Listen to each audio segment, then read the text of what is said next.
but no one believed us then. We are live now. Hello everyone, and welcome to Qualifying Madness number 4 with Crossmoon and Los Youngs. Alright, yes. We're on cam. How we doing, guys? How we doing? We're on cam. Look at this. Amazing. Oh yeah. Maybe good. Qualified Madness week number 4, week number 3, week number 4. Well, it's not really weekly, is it? It's been going on for a couple of weeks. It's event number 4. Yes. Yeah, give us a graphic. Here's the graphic, mate. I've got it over here so I can read off it. But yes, this is obviously December the 11th. And here we are, 4th event of Qualifying Madness, Road to Capcom Cup, LCQ. And we had Hurricane win yesterday on Saltmine League, I do believe. Rain Pro last week here. And who was the other one, ShinYaiba? Nassim Claw. Oh, Nassim Claw, of course. Yes, we've seen a Honda, a Kami, and a Guile. With Charge seems to be doing quite well for themselves, but who knows? Surprised seeing Nassim Claw up there. Definitely the best Honda in Europe as of right now. So I'm surprised to see him win. I'm surprised to see him taking this first week, especially with the level of play we've been having. Rain Pro, Juicyjoe, Hurricane. Probable's not really entering, but Semi. The people who are currently struggling to get their CPT spot because their region's done are like, okay, LCQ now. Pay for my flight out, and then I'll somehow find a way to pay for my week there. Right. Well, I mean, like, it's a pretty awesome opportunity that we're offering everyone, and yeah, I'm thoroughly looking forward to seeing some more amazing Street Fighter action tonight. Yeah, we've got some incredible players in the bracket already. Of course, Juicyjoe back with a vengeance for another one. We're seeing Nani on that Luke. Ixion's here. If you're playing this in Europe, you know Ixion. Oh yeah, and a fellow DJ player, eh, Mr. Moon? Yeah, we've got a lot of fellow DJ players in bracket as well. We've got ShadyImpostor showing up once again. But there's a few issues for those players in bracket. Semi's still there. Cenzo's back after his great run at Corner2Corner, sorry. The crossover. Yep. Nice. People, if you know commentators, Caution's a bracket this week. Unfortunately, mate, did you? I think you were on comms with Kaution in Germany quite recently. We were, yeah. Exactly when Cenzo did quite well. Cenzo and Semi did quite well, but unfortunately couldn't take it over Hallibell, Germany's CPT qualifier. Yeah, that guy's a beast. He's coming out of nowhere after completely being like out like 5 that much and just skipping it because he's like, it's not my game, just won't play it. Yeah, this is his game now, and he's showed it because every single person in Germany sees Hallibell show up. Is like, oh shit, where am I? Exactly. Yeah. Getting knocked asunder. This guy's playing that. It's more than just like incredible neutralist tech that he shows. But I gotta stop rambling about players that like qualified. This is about who can get possibly qualified to get qualified to go to a qualifier to be qualified for Capcom Cup. The QQQQQ, yeah. How many chances do you need to get qualified? Well, we are providing one more in association with Saltmine League and 2BCU. And yeah, this is the 4th event of that. There are still 4 more events after this. If you are one of the lucky and most skilled players to win one of these 8 events, you will go through to the final on December the 30th on Saltmine League with an opportunity to get yourself out to the last chance qualifier in LA. That's all right, isn't it? If nothing else, it's a trip to LA, right? Yeah, right. And you could, you could walk around it. Yeah, you could walk from. Yeah, you're right.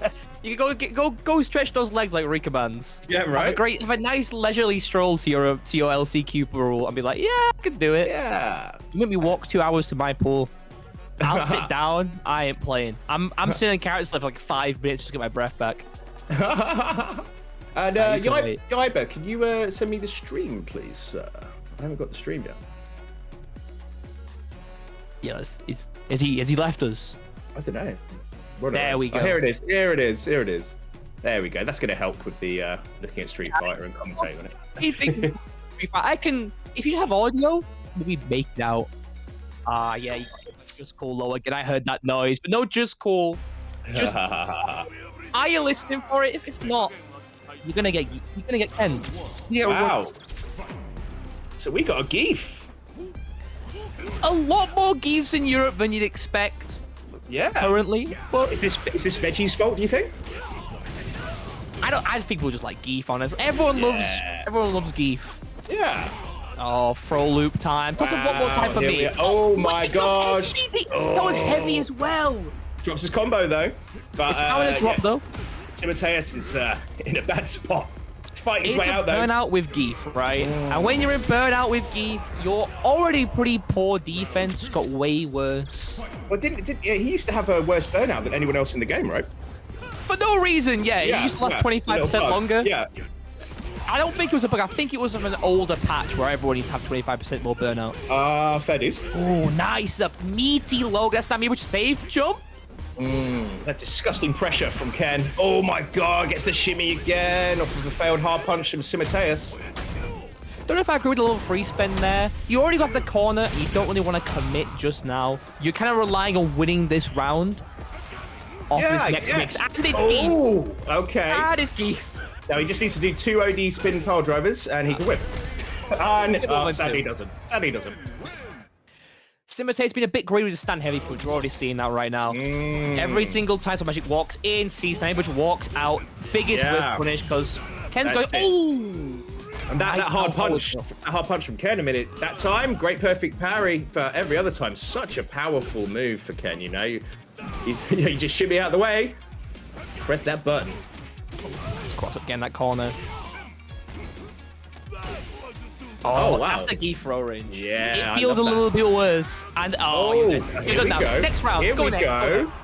Simoteus back in the game. It's looking good this time. Slowing down a bit more on a heavy punch. It's got a bit of a lucky full charge. I want to see Swapmagic go back to this old style, throwing a fireball, waiting for a whiff push, and then going to town. Like right now.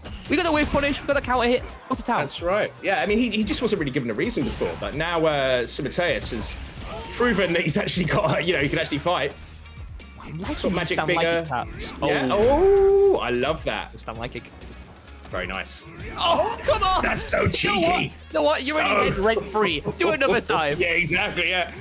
I'll just dash up to you 3 times and churn that butter. Wow, Simoteus almost back there. And now this is pretty scary for Swapmagic because it's Geef, right? Yeah, right. Some would argue one of the best characters with a life lead, because of how safe his lights are, and how hard and how scary it is to approach a character with light SPD as an option. Oh my gosh, yes. You are bang on the money there, sir. And we are seeing a lot more neutral now. We've actually seen some Hadoukens like you were missing before. Yeah, as we're seeing Simoteus bring out a DR. Yeah, a bit too greedy. Side switch? Doesn't go for it. Yeah. Man is holding north. Nice burnout. And just keep bullying here. I love the way Simoteus is just walking forward, though. I mean, it's not working out for him, but I appreciate He's trying to be very aggressive. Yeah. But with this sort of, when you have drive, you can afford to be aggressive because you're not blocking, you're not taking shit. But you can afford to block all of this. When you're in burnout, this is greed. That was an example of he wanted to do that no matter what, but he wasn't looking at what Swapmagic was actually doing. You know what? You're right there. It's not the match that we're seeing right now. He knows what he wants to do, but it isn't what he should do. No. I mean, I know this because I do this all the time. Yeah, it's time to Bulldog Wing level 2. Yeah, jumped over. Oh, pops it. But it's fine. Oh, okay. Almost there. He's going to seal the deal. Now, this is insanely diverse Simoteus because Geef's quite prone to DI. And you have no health to DI back. No. Yeah, he's out of options, sadly. Simoteus will go through to lose his brackets. Swapmagic will progress. I think Swapmagic might kick themselves about a bit of this game. Simoteus got away with a lot of murder in that round 2. So maybe go back, look at the reactions, try and slow things down. Because in that game, we saw a lot of confidence with just being able to whiff punish and throw fireballs. Damn right. You might not be fighting Geef next time. Having that in the back of your mind is super important. And Simoteus has got to rethink this strategy. Slow it down a bit. It is not SPD time all the time. No. And it was interesting because Swapmagic wasn't looking for it in the first game. He got to do pretty much whatever he wanted to do. And so that's why in the second game, Simoteus was able to get all those SPDs. But then, you know, he didn't change it up. If he changed it up, then maybe we could have seen a different outcome. But hey, that's the way it goes sometimes, right? But then Swapmagic moving on, gets to face Gibby in round 2. Now, Gibby, that's a really good Manon player, right? Yeah, you might know Gibby from SF5 for their Mika. I mean, I know from Street Fighter 6 for kicking my ass with Manon. So people's days been coming back and forth, people from every single generation, right? But right. Gibby was well known for that Mika, very known for super aggressive Mika. I'm dashing. I'm quite good with you. There's nothing you can do to stop me. And I think Manon can kind of suit that quite well with a pretty good dash. I mean, kind of Manon's a bit fairer than Mika. Let's be honest. I mean, the balance of Mika was all over the shop, wasn't it? Sometimes she was just OP, and sometimes she was unusable. Sometimes right? Yeah. Yes, I don't know about Mika. Okay. Yeah, well, he does. Next game up, I'm looking at the bracket. I'm seeing the bracket. We've got JJBean versus Kaution. Yes, Kaution. One of our That's a big smile on your face. Yeah, Caution's a legend, man. Like, you know, absolute dude. Like, he had a really good run last week. He even took out Jimmy last week. So I think Jimmy's going to be looking for him if they run into each other in the bracket this week. JJBean, yeah, you told me it was actually a Ken player now. I remember him as being a Ryu player in Street Fighter 5. And he was always, he was good. But I have not seen him so much in this game. So I'm looking forward to seeing if he can possibly challenge Kaution. Kaution, of course, playing Jamie, so it might be a bit of a rough one. Jimmy does have matchups which aren't bad. See how I have to prefix this with aren't bad and not good. Ken is not an aren't bad matchup. This is very much a not good matchup. Yeah, well, does Ken have any bad matchups at all? I don't think so. He's such a well-rounded character. I'd argue Cammy. I genuinely argue Cammy. Interesting. Okay. This is for me. I play Ken on the side and hope he doesn't get nerfed too hard. Yeah. I mean, pretty much the hero in this game against JP, so those two characters had to be powerful. But we'll see what happens in Season 2. But we are off. JJBean and Kaution. These guys are going to have no money to donate to the Matcherino tonight because they've spent it on costumes. We love our costumes. Oh, it's level 4 Jamie. The first thing everyone knows is that they have a command grab. They're probably going to use it. A bit too aggressive with that one. Ooh. Paying the price. So they level 4 Jamie. If you don't get the opportunity quick, it's not doing much. Doesn't last for much this round. This should be death. Oh, gosh. Oh, wow. Yeah, goes for the stylish combo there. Doesn't quite get it. Yeah, I like the attitude. Reset, minus frames. Nice. Good awareness there from JJBean. A lot of JB players try and go for a reset after a second wrecker. You should always be mashing. There's no way for them to frame trap, and it's always minus. You could be a masher and it'll be right this time. I swear, chat. Okay, we're gonna piff. We're gonna do it that time. Get the hell off me, Kaution says. Kaution gotta be even more careful. Level 2 is on deck for JJB, which means wreckers and palms will be punished by level 2. Ooh. Okay, anything off with that? No. Wow, JJBean in burnout, but still just driving forward like he's not. Again, the piff from Kaution. Huge life lead here for JJBean. Just needs one good tap to level 3 and it seals it. Kaution. Only on 2 drinks. Going in the miracle. Can't rob it away with that EX Command drink. Ooh, this could be good. Okay. He's going to cash out. Level 3. Could have maybe done a bit more damage than the crouch face confirm off that counter hit, but we take what we can get. But with the follow-up and the setup, he could prevent JJBean from getting out of burnout. No. Oh, wow. Downtown. Oh, my gosh. I did not expect that outcome. It's a good start from Kaution, but there needs to be a bit more careful now. JJBean does have full level 3. He really does. Nice, and that's gonna be half of Kaution's life bar if he manages to land it. But that's a great anti-air from Kaution. He's put JJBean in the corner. Oh, wow, cheeky boy. Yeah. Quite stylish, eh? It might not be the most optimal, but you got a free drink, meaty overhead, great block, and the back. Kaution's is a great wise one. Yeah, back heavy punch, yeah. You press it, retract the hurt box back, gives a great punish counter. Yeah, on punish counter, you can it's plus, I believe, 1 on hit. Ooh, so and that's going to seal the deal. Look at this. JJBean was on fire in that first round, but Kaution manages to bring it back. Figures his opponent out. Is download complete, or has JJBean got some answers? Let's find out. I want to see that fireball game bring brought back. When Jamie's at level 0, there's no threat of dive kick. There's no threat of Tatsu. Get that fireball game going. It's not the best one in the world. Ooh, that back hard punch is paying dividends for the man like Kaution. But a believer in it. They've showed the light to so many players that back heavy punches the wave with Jamie. I do so much. Oh no. That's gonna be big stuff. Safe this jump. setup, yeah, safe jump. Caution, the expert on those. He's written the book on those. I love what Kaution just did. It might have been a bit hard to notice, but in that corner route, he went for a specific block string to chip as much drive gauge as possible. Wow, okay, nice. But When it worked out for him. When you're in low gauge, everyone subconsciously makes different decisions on low gauge. You can force burnouts, like say with a Dante Liquid Jamie. It completely changes the game for them. Oh, hits the 2-frame. Ooh, those Jinrai combos. Crispy stuff. Nice hold parry. Yeah. But this is a tough position for Kaution right now. Yeah, I think Kaution might just accept that the round's over here. Obviously not giving up, but just accepting he doesn't want to spend meter, go to the next one and try and to get back now when you're both in about even Steven super. Yeah, you're not going to spend meter on that, are you? You know, you're going to save that for this epic third round. JJB needs this to stay in. Kaution knows all he has to do. Oh, hang on. Look at that drive gauge. Has to level 3 there. You burn yourself out here into Jamie. Crouch jab, stand fizz. Crouch jab, stand fizz. Crouch jab, stand fizz. We're going to the corner. Yeah, that's right.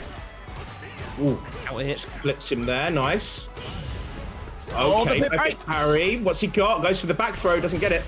A bit too cheeky. Can't kill here, even with the most optimal route. Needs super. JJBean's got those Jinrai loops on lockdown in the corner. Kaution's going to have to react to that, prevent himself from getting forced into that position again. Jamie can have a hard time punishing the sort of Jinrai pressure in the corner against Kengs. The DP's not the fastest, but you will have to commit a few times to going for EXDP against the Jinrai. You're spending 2 bars to do with no bar. But look at this. Kaution is just taking control of this round. Nice. Brilliant neutral jump. That was wonderful. Safe trip again, parry. Yeah, goes for the low though. Smart option was the parry there for JJBean. Okay, no piff this time, sir. Odd choice of route there from JJBean. And has to be forcing burnout now. Kaution's got that tiny bit of drive gauge. Burnout to 1 gauge of drive is such a huge difference. It's like 2 to 1. When you're on 0, it can end. Just like that. Yeah. Options limited, neutral worsened. Absolutely smart moves from Kaution. He's on set point now. JJBean is just burning through his drive meter. He's really trying to get something going, and Kaution seems to... his defense is excellent right now. Yes. The nice little space from there after the records. Ooh, anticipates the DI. JJBean jumps out. It's now Kaution in the corner. Nice escape with a cross-up. Shimmy. Reset. I love all these little DI resets. Oh, drops it. Yeah. Drop the stand fizz. Drink. But I would argue that's still fine for Kaution, to be fair. Look at all his drive meter. It's in the drive, but still in that 95% scaling, so all these throws don't hurt as hard as you want. Oh, nice wow. That was sick. The man is so aware. He was looking for that. Now, even if Kaution can't kill here, you can try for a reset. That's force a level 3 out of JJB. But yeah, you're dead. Oh. You are so dead. Oh, okay. Okay, you're right. You're right. Yeah, I see you update the scores to a but you never know if they can drop that. I know Kaution. I know his combos. He did it in the last one as well. I know his combos. We've all been hit by these combos. Yes. So don't worry. That was aware that sick stuff from Kaution. That was very nicely done. You know, this is a thinking man. This is not someone that's just going raggo. I mean, sometimes a little bit of raggo in your life, but yeah, Kaution playing very calm, great awareness of his meter. JJB not so aware of his meter, but more so aware of Kaution's defensive tendencies, trying to exploit that. Yeah. But drive gauge your second life bar. You spend that wrong, you lose. Yes, exactly. There's so many characters that can just absolutely destroy you when you're in burnout, you know? Aki's, of course, the newest character is a great example of this. You get put in burnout, well, you get put in the infinite. And you have to hold that forever. There is nothing you can do other than super. Yeah, all you can do is mash. Yeah, you can just mash an essay. Mash and get hit. Yeah. Standing medium, crouching light, standing medium, crouching light. Yeah, we loop that forever. It's just a great time. You see that, like, DJ. Ken's quite similar, but not obviously the same. Light Dragon Lash is quite annoying. Kami's got something similar, but can be mashed during. The main you're looking at, like, Jamie, crouch jab, stand face. Aki, crouch jab, stand me and punch. DJ, heavy fireball into the full infinite loop. What is it with Manon? Is it Manon just like medium punch or something? Yeah, Manon's cheeky. There's actually been a plot where I think we might see Manon later, so let's bring it up now. Manon stand me punch infinite is actually not real. To go on the trick to get out of it, it's getting hit. Okay. Genuinely. So what you want to do is you want to stop blocking. You don't want to mash. Just hold neutral, get hit, and then you can mash. Because it's more plus on block, but it is plus on hit. So if you do stand me punch, that's true. If you block it. If you get hit by the first one, just stand me punch again, your 4th frame will win. Well, that's a marvelous tech. You heard it here on Corner2Corner. I didn't know that. I don't know about you guys, if you guys in the chat know about that. But hey, this is why we do these tournaments every week, so we can all level up our knowledge, play a bit of Street Fighter, pick this game apart, and yeah, look at how the pros do it, right? In case you didn't know, this is Qualifying Madness. This is the 4th event of our collaboration with Saltmine League and 2BCU, and we're going to send one amazing player, also going to be very lucky, to get sent to LA for the last chance to qualify for Capcom Comp. I don't know if you heard about this, Crossmove.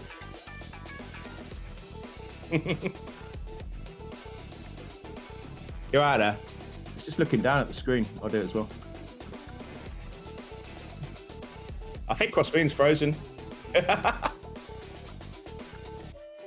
And while he's frozen, let's talk about what are we going to talk about? Oh, Matcherino, guys. I see that Saltmine League has put another $62.20 on this lovely total, this little bonus pot, which our eventual winner of Road to Capcom Cup LCQ Qualifying Madness will be eventually taking with them, this little purse to spend in America.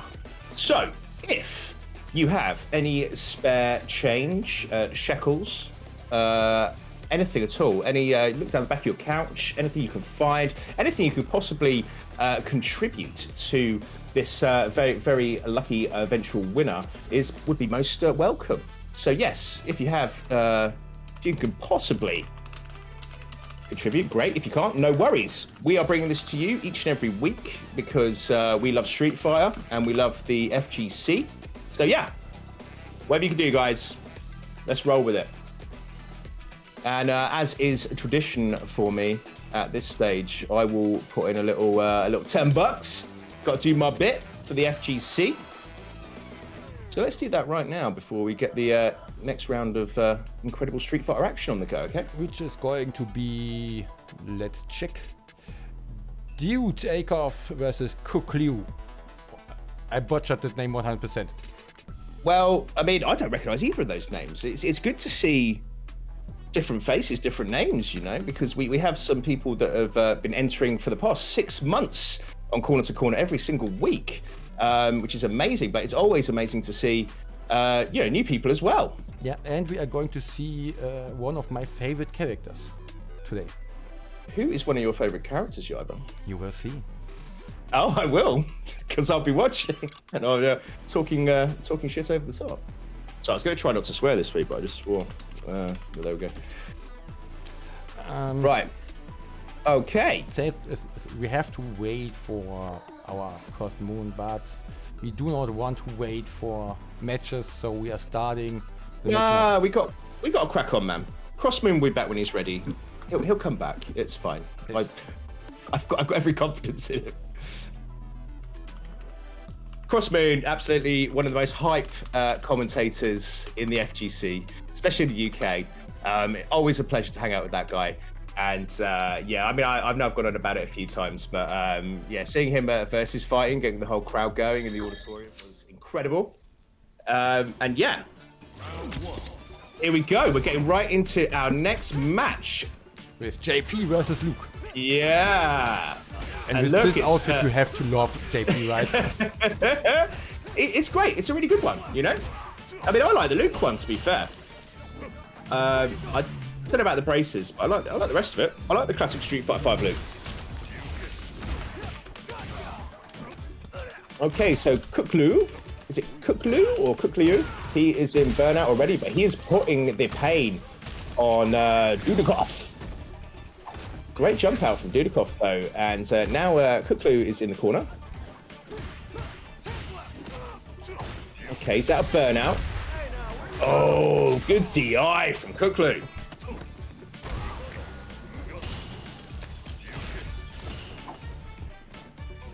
Okay, this is where JP comes into his own, of course. Projectiles all over the screen. But kukliu's doing a damn good job of keeping him out, I must say. That crouching medium from JP, very powerful. One of his best tools for getting the pressure off him in the corner. Okay, and Dudeakoff takes that first round, but it wasn't for free, that's for sure.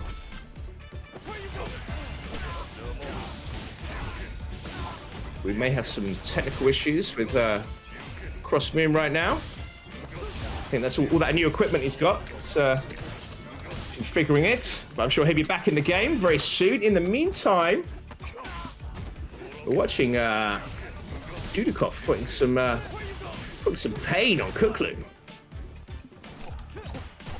This Luke player is doing damn well to hang on in there. But okay, great DI. Got himself into burnout in the process though. So after this punish, we're gonna have to see what he's got. Okay, OD amnesia. The move everyone hates, straight to level 3. And that's going to be the first game to Dudeakoff. Yeah, but looking at this, you wouldn't believe that one of those players actually isn't a master. Wow, which one isn't? I can't see it on this end. It's the Luke player. Well, he did damn well. It's a weird thing being master in this game because I think there's such a gulf between the people that are truly at the top of the game, and yet you are able to get into master. You know, it's not for free, but you know, it's certainly the bar is lower than it was in Street Fighter 5, for example. So there's a bit more of a gulf between masters in this game. I think that's probably why they introduced the legend rank. And look at this, Dudeakoff just absolutely holding kukliu down. There doesn't seem to be a lot he can do, and when you are in burnout against JP, it's a horrible place to be. kukliu though, just walking up, he's got far more aggressive now that he's in burnout than he was when we had all his drive meter. Great anti-air from Dudeakoff. Seems to be in complete control of this round. Yeah, there we go. Ship him out. That's all you got to do when you're JP, man. If your opponent's in burnout, crack on. it's your round. If you're in burnout against JP, every time you block a fireball, you're taking 250 health. There he is. It's not your time. There Sorry he about is. that. We're back. No, mate. Oh, good, bro. Oh, good. I need you back. Mr. JP. I've been missing my favorite. Is that said with sarcasm, sir? That's all for people to find out. That's all for the people. All for interpretation. Nice match. You got that poker face. You got the same expression all the time. I don't know if you're serious or not. Nice throw. Avoids the OD damage. You know what? Keep throwing him. They're not going to OD damage twice. Yeah, he's got the loops. No anti-air though from kukliu. Nice teleport. No DP from kukliu. Oh. Okay, we've got a lifelink to JP. You aren't forced to approach it. Now you are. Yeah, there we go. You're in burnout, you have to go in. Well, literally, that's what he did. He had all the meter and he was still on the other side of the screen before. And as soon as he was in burnout, he became super aggressive. I have to say, I think if kukliu was like that from the start of the round, we may be seeing a different result right now. Level 2 up. All right. Oh, that's got to be death. That's got to be death. Yeah, blocks the doesn't block the unblockable. Level 1's not going to be enough to kill, so it's not death, and we're out of burnout. Okay. Kukliu's still got this, but yeah, can't afford to get hit by anything. Ooh, there it is. If he was sick, DR level 3 hit there. But wasn't right. That's something you got to be super on the ball for, but unfortunately not aware of it. Yeah, that level well played to do the call. That 6-frame level 1 that Luke's got as well. You know, that pays dividends, my man. Wait, I forgot to. Yeah, this is What did you forget? I forgot Oh. to actually clip an instant clip a replay. I'm sorry. Don't forget. You forgot about that. I hope that people don't forget one important thing, though, which is this match arena. Yeah. Gone. Here we are, guys. $272. This is an incredible amount of cash in the line tonight. Even if they don't qualify, that payout would be pretty nice for them. Well, So I think that you're at home payout's right now. going to be at the end. That payout's going to be at the end, I think, isn't it? So that is... I think it's the end. keeping it. I think we're keeping it till December the 30th, I believe. Right. Yes, Is the that winner right, takes Yaiba? everything. Yes. Okay. Yes. Because everything's they coming need to it for LA. LA, right? As, Yeah, right. we Not just already cheap over said. there. Yeah, we see Ritus in the chat there. Put money in the Matcherino in caps. LA is expensive. It's quite expensive. So A little even if we've bit. got some cash. We've got that match arena little sponsor quest for retweeting something on Twitter, visiting a link. It adds a little bit of free cash. It's free.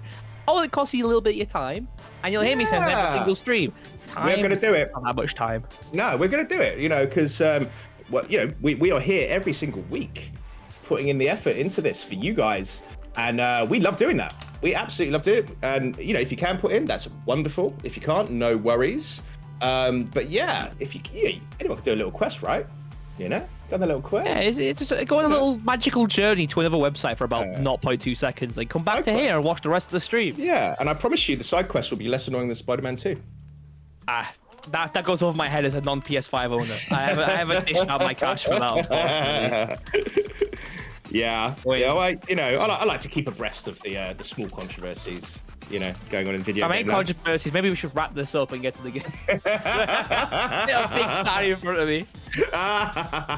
Let's do it. Let's do it. Yeah, we'll wrap it up and maybe send us over to see Libbro Vs Cenzo. Now, if you're now, everyone knows Cenzo. Some of the Germans in chat, they'll know Cenzo. Not everyone knows Cenzo though. A very, very strong Rashid player from Germany. Yeah. They're doing quite well in ranked. They're doing quite well here, there, and everywhere. Looking to try and make it all the way into this top 8 because we're not too far away now. 2 more rounds for this top 8. Is that all? Wow. Yeah. We are busting through this week, aren't we? That's pretty good. Yeah, there are some people waiting inside that top 16 qualifying spot. We've seen Senor Power, an unsurprising pick for our top 16. Ooh, and at the top, we've got Gibby's waiting there. Yeah. Yeah, people are lining up for this top 16, but we'll try and get those people through this bracket onto there. Now, Libbro is not a name I'm too familiar with. Okay. I know Cenzo. Italian Marissa. Italian Marissa. Against Rashid, chasing Rashid down. That'd be a bit of a slog. I think that's going to be pretty exciting, to be honest. Let's see how quickly she can get in. Yeah. Oh my gosh. Rashid's DP is a bit punishable, to put it nicely. It's a bit not good, isn't it? You know. For anti-airs, it's pretty bad actually. Yeah, it's pretty bad. It's pretty bad. For being a 6-framed invincible reversal, it does quite a good job. Just don't AA with it, and it's perfectly fine. But we see really want to AA with it because it goes upwards and is invincible. Yeah, like a dragon punch. Yeah, it looks something like it looks a lot like it. Yeah. It looks like it should work. You've seen there from Libbro. You've seen the Gachikun clips, right? Yeah, I've seen his body just soul leaving every time it happens. Yeah. Sad face. But anyway, Libbro. Nice little mix-up. Yeah, was dominating. Cenzo seems to have come back bloody well at this stage. And look at these machine combos. BT overhead, but wasn't that BT big punish here? This won't be dead. Might try and use level 2 to save some time. Or one mix-up for the game. Oh, wow. Just muscling through there with the muscle memory. That OD Gladius does a ton of chip once you're in production. This is quite a large amount of damage normally. It's doing around 400 chip if you block it, so every single one's about 5% your health off. Not a nice amount. It's a dominating performance from Libbro so far. It's nice life lead. It's Marissa with the ability to stop approach with that Gladius. Nice counter hits. Huge damage. Wow. Not going to kill, but it's going to be damn close. I respect it. I understand it. I'm not sure if I agree with it. You've got all your drive gauge back, which is good. You get Oki here, which is good. But Cenzo's alive at level 3, which is very bad. I'm sensing that you only really like to see a level 3 when it's going to seal the deal, right? When you're not, I like it when you're not going to go into burnout. I like it when it's going to kill. But you gotta be careful of everyone else because you've now got into burnout against Rashid. Yeah. Great pressure with light mixer. That's it. And if we do end up seeing a third round, well, we're not. Okay. So it kind of paid off for Libbro. It wasn't for free. Well, I do appreciate that was it's a bit of a bet. We talked a little bit bad about Rashid's EXDP, and honestly, I want to see it a bit more from Cenzo. We've seen a lot of these drivers cancel into command grab or it's a slower button. Yeah. You EXDP that, it's an option select. That's Only right. comes out if they don't do a true block string. Ah, very nice, very nice. And Marissa's low threat's not that big, so you can get away with it. Well, I gave Ruzu a hard time about this, about the amount of times that he wake up DPB with Rashid one time, and I got upset. I guess if he was doing that, then it was actually the smart money. Nice. Oh, we broke through. That point. Launch. Yeah. Oh, wow. Nice into the medium, meaty overhead, but it's not plus. We get the corner. Oh, wow. Okay. Okay. Libbro back in control again. This is a bad spot to be against Marisa. I'm liking Libbro's use of forward heavy kick as a poke. You don't see too many Marisas use it as aggressively. It's been more of a newer thing. But now it's starting to bring out of it. It's making it very hard for Cenzo to be comfortable. Level 3, not enough to kill. It's so close. We're in a similar position to that first game. Similar, not the same. We're out of drive. Which means that you can't force OP. Oh, well, there we are. There we are. Cenzo gets to do whatever he wants. Level 2, we're going for a chip. Smart money from Cenzo. Oh, it just get punched. So unfortunate for Cenzo. Saw the whirlwind. They had to light Mixer there to keep the pressure on, but it ran out at just the most unfortunate time. It really did. It really did. And yeah, it was just a bit, you know, a case of too little too late at that stage in the game. Yeah, it's great punish here from Cenzo. Could have probably killed level 1, but you know what? We still get a round, right? Or is it the other clip? No, this is the chip out. This is the chip out. He just went for the neutral. I got baited here. It's gonna happen, man. It's gonna happen. Very unfortunate for Cenzo. It's down to the losers, but not too far away to make it into top 8. Got a few killers to fight down Dell already, though. Whoa, players like MDC Jimmy. Oh, is Jimmy still in it? ShadyImpostor, Sensidex, ISED. Jimmy's in losers, yeah. Jimmy's been in losers since round 1. Wow. Xerna sending Jimmy there is not the most unsurprising thing. Xerna, of course, playing both Ken and Kimberly. Okay. So, where's our man Kaution? Is he still in there? Kaution, I believe, is still in winner's side. No, not in fact, in loser's side already. My apologies. Down to losers, still in, gets to face the winner of Aura, another German DD player. Oh yeah, wow, okay. And I can't you might know, mainly just German events, but you might have heard of them. Or, of course, waiting on the winner of Bujogi and Ray Strasado. Those are 2 new names to me. Exactly. I don't. If you make it part of the bracket, I'll learn who they are. But as of right now, they're fighting in the depths of hell. They are. They are. And this is what I always say, man. These are shark wars right now in the losers bracket. These guys, they just fight more fiercely when they're backed into that corner, you know. And you've been back into even harsher corner nowadays, right? Yeah, yeah.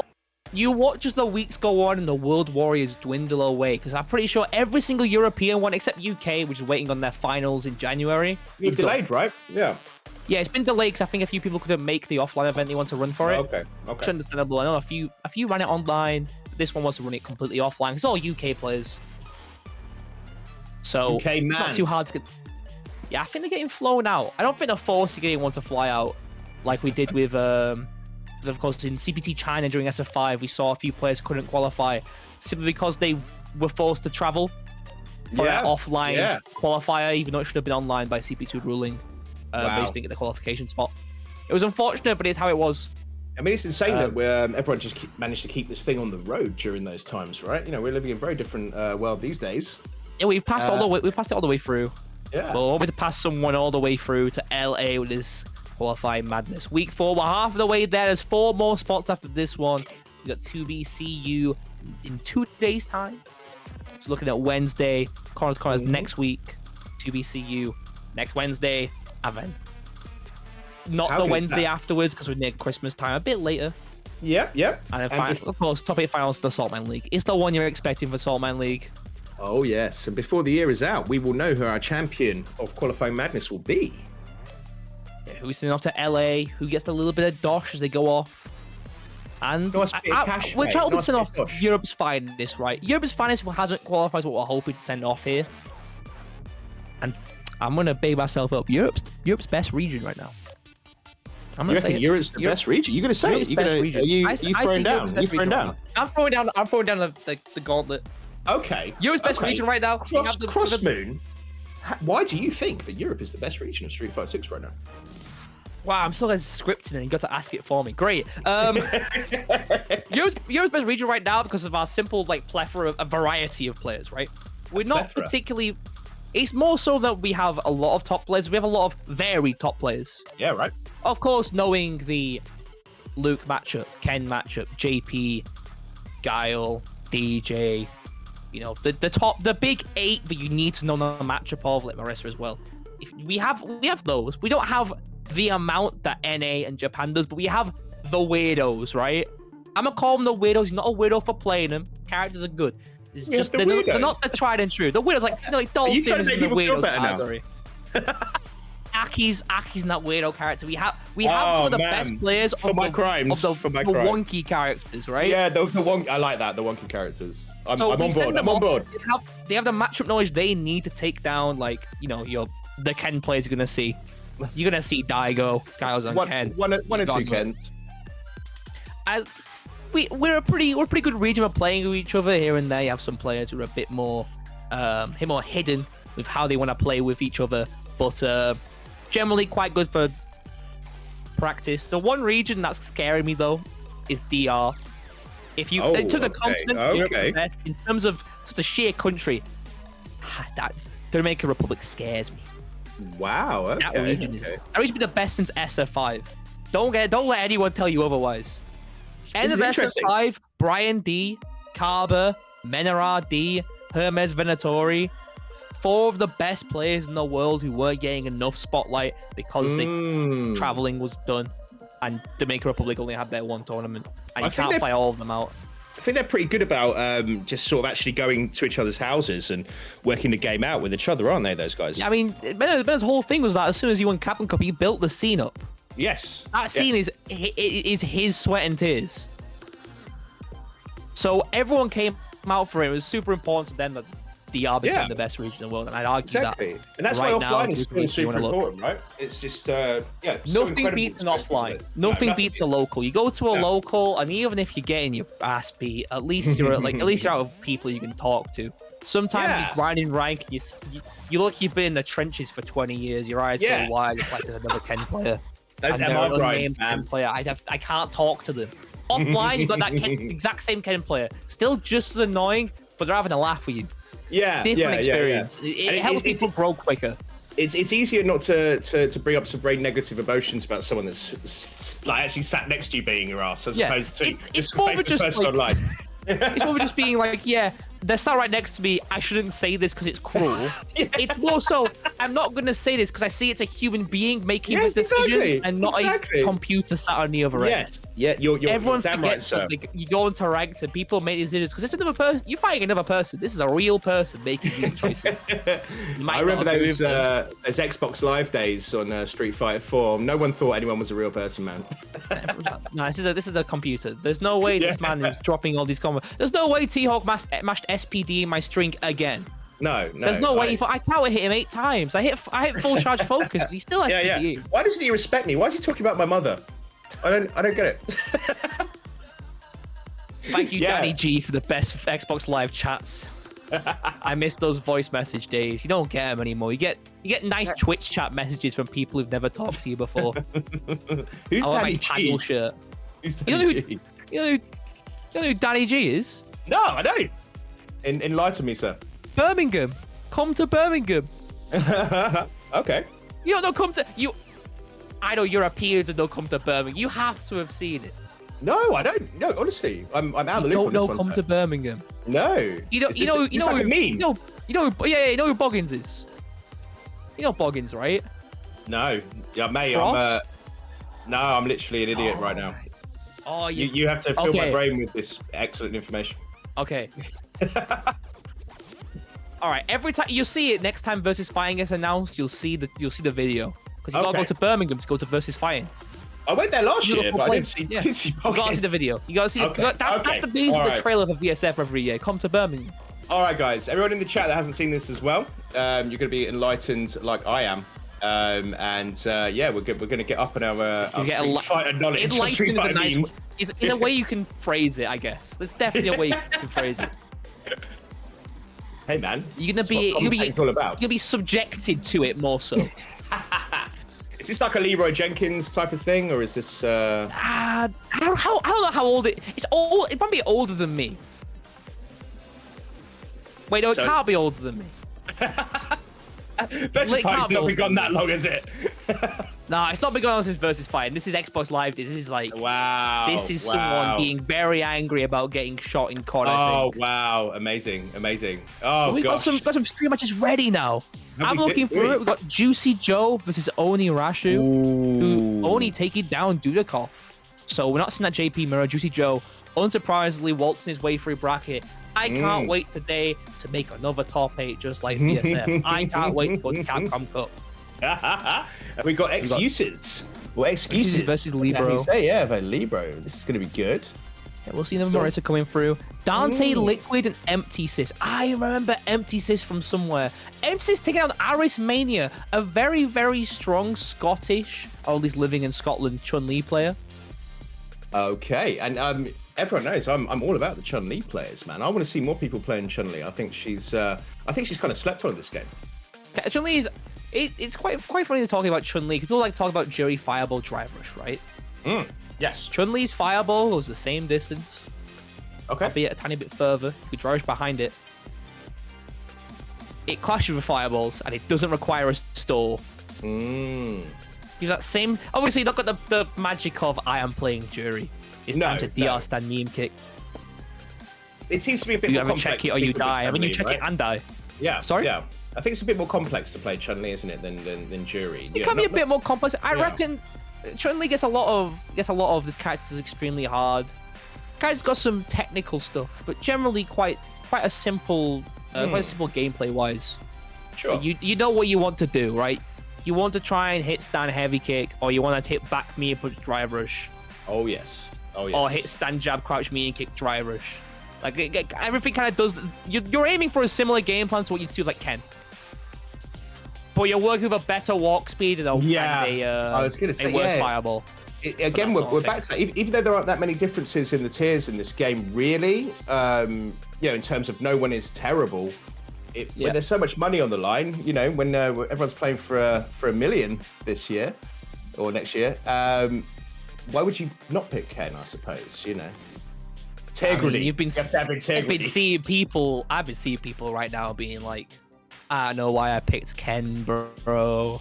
I should have picked Luke. His character's terrible. And I'm sat here in my chair, staring into the sky, being like, with your low tier DJ. Damn, the Ken down player's got to him too. It's got so the Ken down player's got to downplay is insane. Yes, it's insane. It's really crazy. I've never seen anything like it. This is levels of downplay only matched by Dulcim and SF5.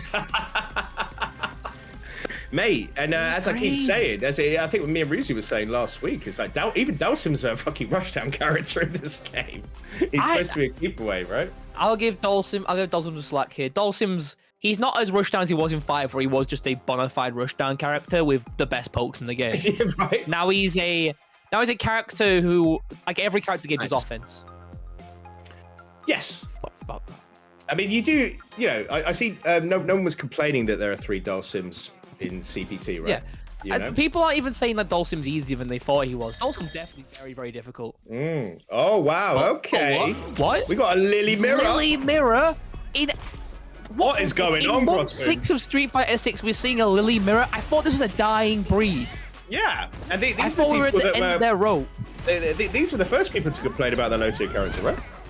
Yeah, this character's not too great, but we're seeing a lot of people start to come around on Lily. Her pokes are some of the best in the game. Back heavy punch, crouch heavy punch, and forward heavy punch are all very, very good. Heavy kick's got more range than you think. Hit one, the back hard punch.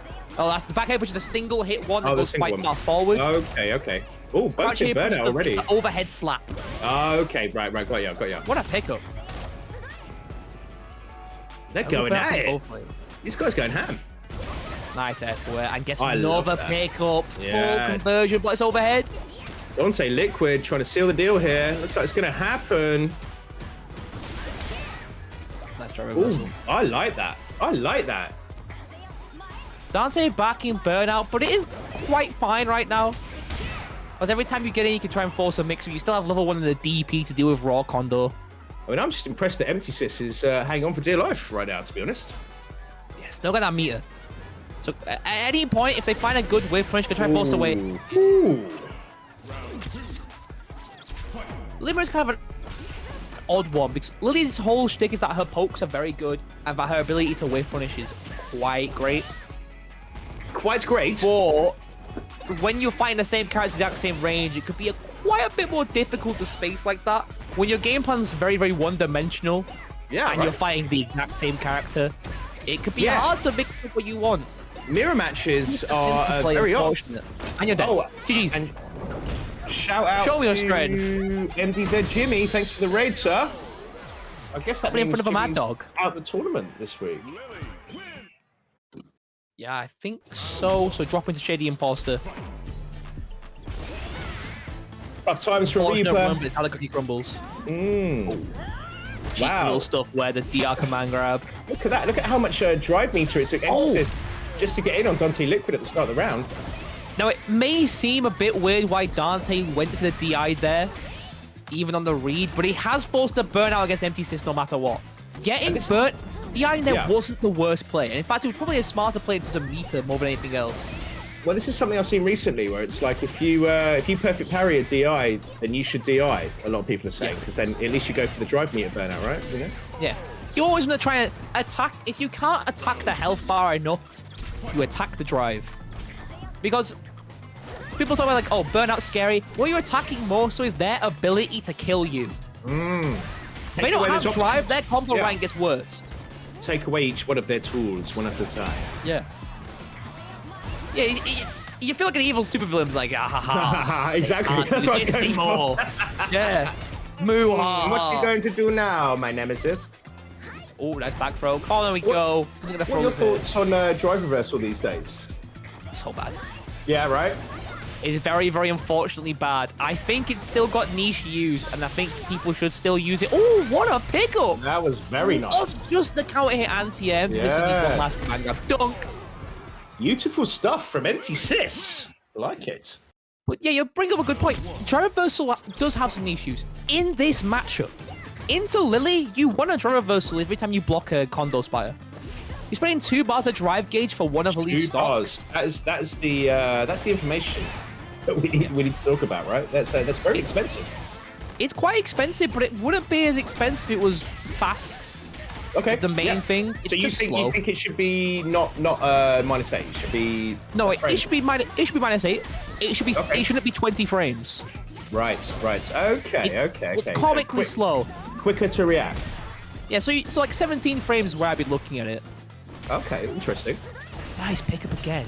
emptysys antis is so good. Dante been a bit too aggressive going for these jump-ins. Need to try and bring it back to the ground game. Because when you were playing the ground game, it's looking pretty good. Abuse Lily's good pokes. Oh, wow, that's so cheeky. So cheeky. Oh, and we have Chumandinger in the chat. How we doing, Tom? The rarest mirror, you're entirely right. Virgin, bully in here. Yeah, full strong reversal. emptysys burnt themselves out. I'm not sure if I agree with it because it is Dante in a corner who has... Oh, good anti-air. I like that. Pressure. Oh, I like stun. That. Oh. This is going to be some brutal stuff. Safe jump. Drum reversal. Yeah, that's where you want to use a drum reversal. You're spending 2 bars for 2 bars, or just spend it to steal a win stock. Lily relies on it so much, if you can get rid of it as much as possible, you're limiting your ability to get force pressure in neutral. Yeah, and I do feel that any character that needs to charge something up in this game to get their full abilities is kind of... Yeah, it's kind of difficult for these characters right now. Yeah, it can be quite difficult. It depends. There's a few times where I think, like, obviously, it depends what you're classing as the charge. Nice little I'd say emptysys takes it. I'd say a drink with Jamie or a win stock, you know, something like that. Yeah, it can be quite difficult, but nevertheless, it's just the way it goes in this game. I think it's just due to the lack of safety in getting it up. Yeah. Dante just had enough little level 3. No super for either player. That was well spaced. That was looking a bit high. Great cross-up. Great cross-up. Like, force a burnout here. Nice. I had to perfect parry. But no back throw. Interesting choice. They both got charge. Okay. 3 stocks right away right now. emptysys seems to be going closer into burnout each time. Seems to put more on the line than Dante Liquid. Reset. Yeah, being way more greedy with the drive gauge. Oh, with spending the drive gauge. Maybe a bit too greedy. It's so hard to judge, right? Especially the mirror match, you know? Because it's one of those what you probably know, right? When you're thinking about your match, you want to think about, okay, so what do I want to do? Yeah. Why do I want to do it? So why you want to win? Why did I want to win, bro? Because you want to win is a bit of a cop out. It's the right. You're right. You do want to win. It's a bit of a cop out for the situation we're looking at here. It's a good Fair one. enough, lad. Fair enough. Yeah. If you're looking into why do I want to do this condo spy and what does my opponent want to do back, right? Yeah. I've been playing around what the optimal settings for the opponent would be, or like one of the better answers. Okay. And we saw emptysys scene, but Driver was probably one of the better answers. But it's all dependent on how much meter you have. Yes. Every single decision in this game involves about 5 different resources, and 2 of them you aren't seeing. You're exactly right. You're exactly right. But I mean, there's also player style, and there are certain players that they get away with it because they will put themselves into burnout in the first combo they use. You know, with still 90 seconds left on the clock, but yet they will prevail. And there are other people. We see Semi do that quite a bit. Yes, we do. Semi's one of the players who will go into burnout early on in the round and only do it as immediately in the round. Yeah, just like he knows he has the I'm life gonna spend it. Yeah, exactly. Yeah, he has that buffer, and it's using the kind of interchangeable, right? Drive can be a second life bar, and your life bar could be like a second drive in the sense that like. And then there are other people that just don't care. There are other people that they literally don't care and they still win. But if there you are watch other a lot people... of American events, you'll see that quite often. That the people, I like to call it American burnout. I've come to the realization I'm gonna call this American burnout. I see it in American burnout is where you'll see like a player, they'll do round start, drive rush, button, drive rush, cancel.